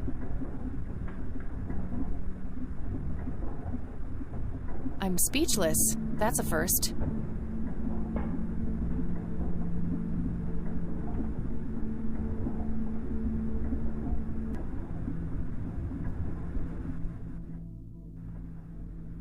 No, it can't be. Grandpa! It's so good to see you, Kathy. Is it really you? You've been here for all this time? It hasn't been that long from my point of view. You look exactly the same. You haven't aged at all. But how is this even possible? You're dead. We buried you. You don't have to worry about that now, Kathy. I've missed you, Grandpa. I wanted to come back so many times. I know you did. I've been watching you every step of the way. I found out how you tried to get me back from Mom and everything. I just wanted you to be safe. I wanted what's best for you. Can I get you out of here somehow? I don't know how all this works. I'm afraid that's not possible. I chose to remain here, so we could meet one last time. But I just got you back. I can't bear to lose you again. You don't need me, Kathy. You never did. You're stronger than you'll ever know. I'm so proud of the woman that you've become. This is so unfair. This fucking sucks. I know, darling. I know.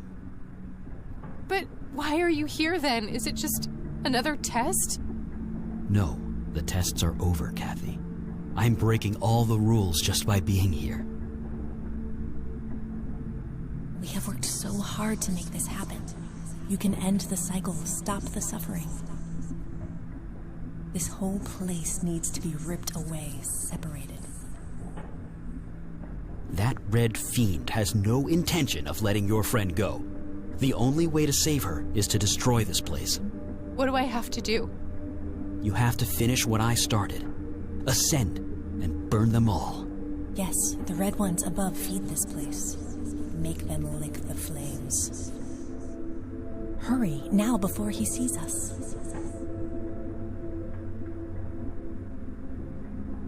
Wait! Don't go!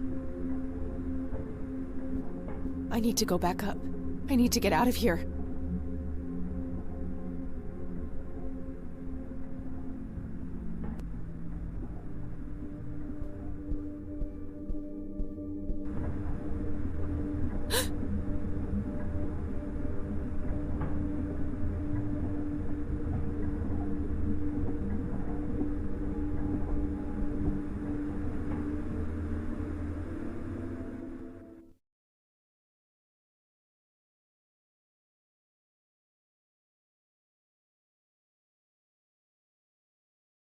Ugh, my head. It's like the worst hangover ever. I need to stay focused. Burn them all, Kathy. Burn them all.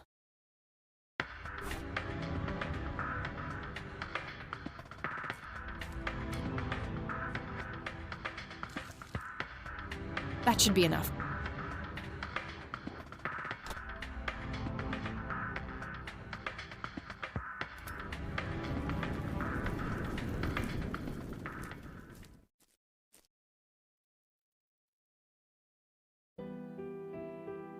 Major forest fire raging in Conwell Woods.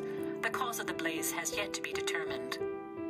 But the latest reports say that the fire has been successfully contained, largely thanks to the local lake, which provided ample water for the dousing efforts. Over to you, Mark.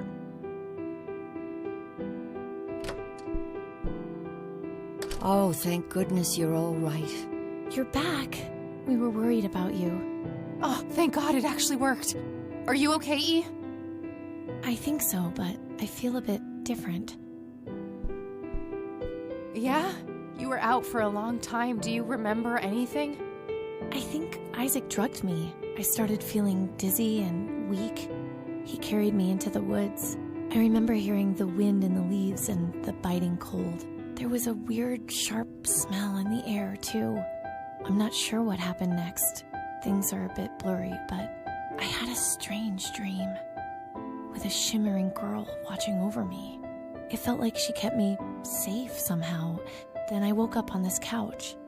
It must have been your guardian angel. I think so, too. Well, I'm glad you're okay, E. Things looked scary there for a bit. Yeah, Mary Elizabeth told me what happened, how you found me and got Isaac arrested. Yes, about that poor man. The sheriff called. Something happened while you were away.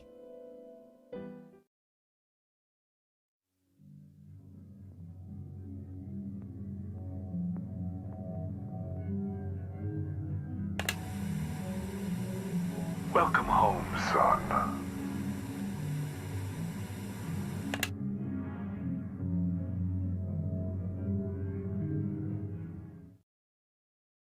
Guess he finally grew a conscience. I can't help but feel bad for him, despite what he did to me. In a way, he was a victim too. At least we stopped him from hurting any more people.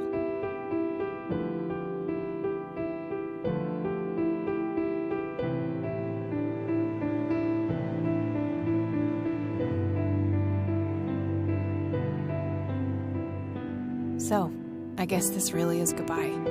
A stupid part of me thought that if I would find the truth, I could be close to him again. It's not stupid. We all look for love in the strangest of places. It's an inseparable part of human nature. Jeez, when did you become so philosophical, E? I told you, I feel different. Yeah, me too. Do you think any of it was real? I don't know, E, but I hope we managed to stop it, once and for all. You know, despite everything, I think we made a half-decent team. Really? You do? Well, except for the part where you got yourself kidnapped. Try not to do that next time, okay? Wait, there'll be a next time?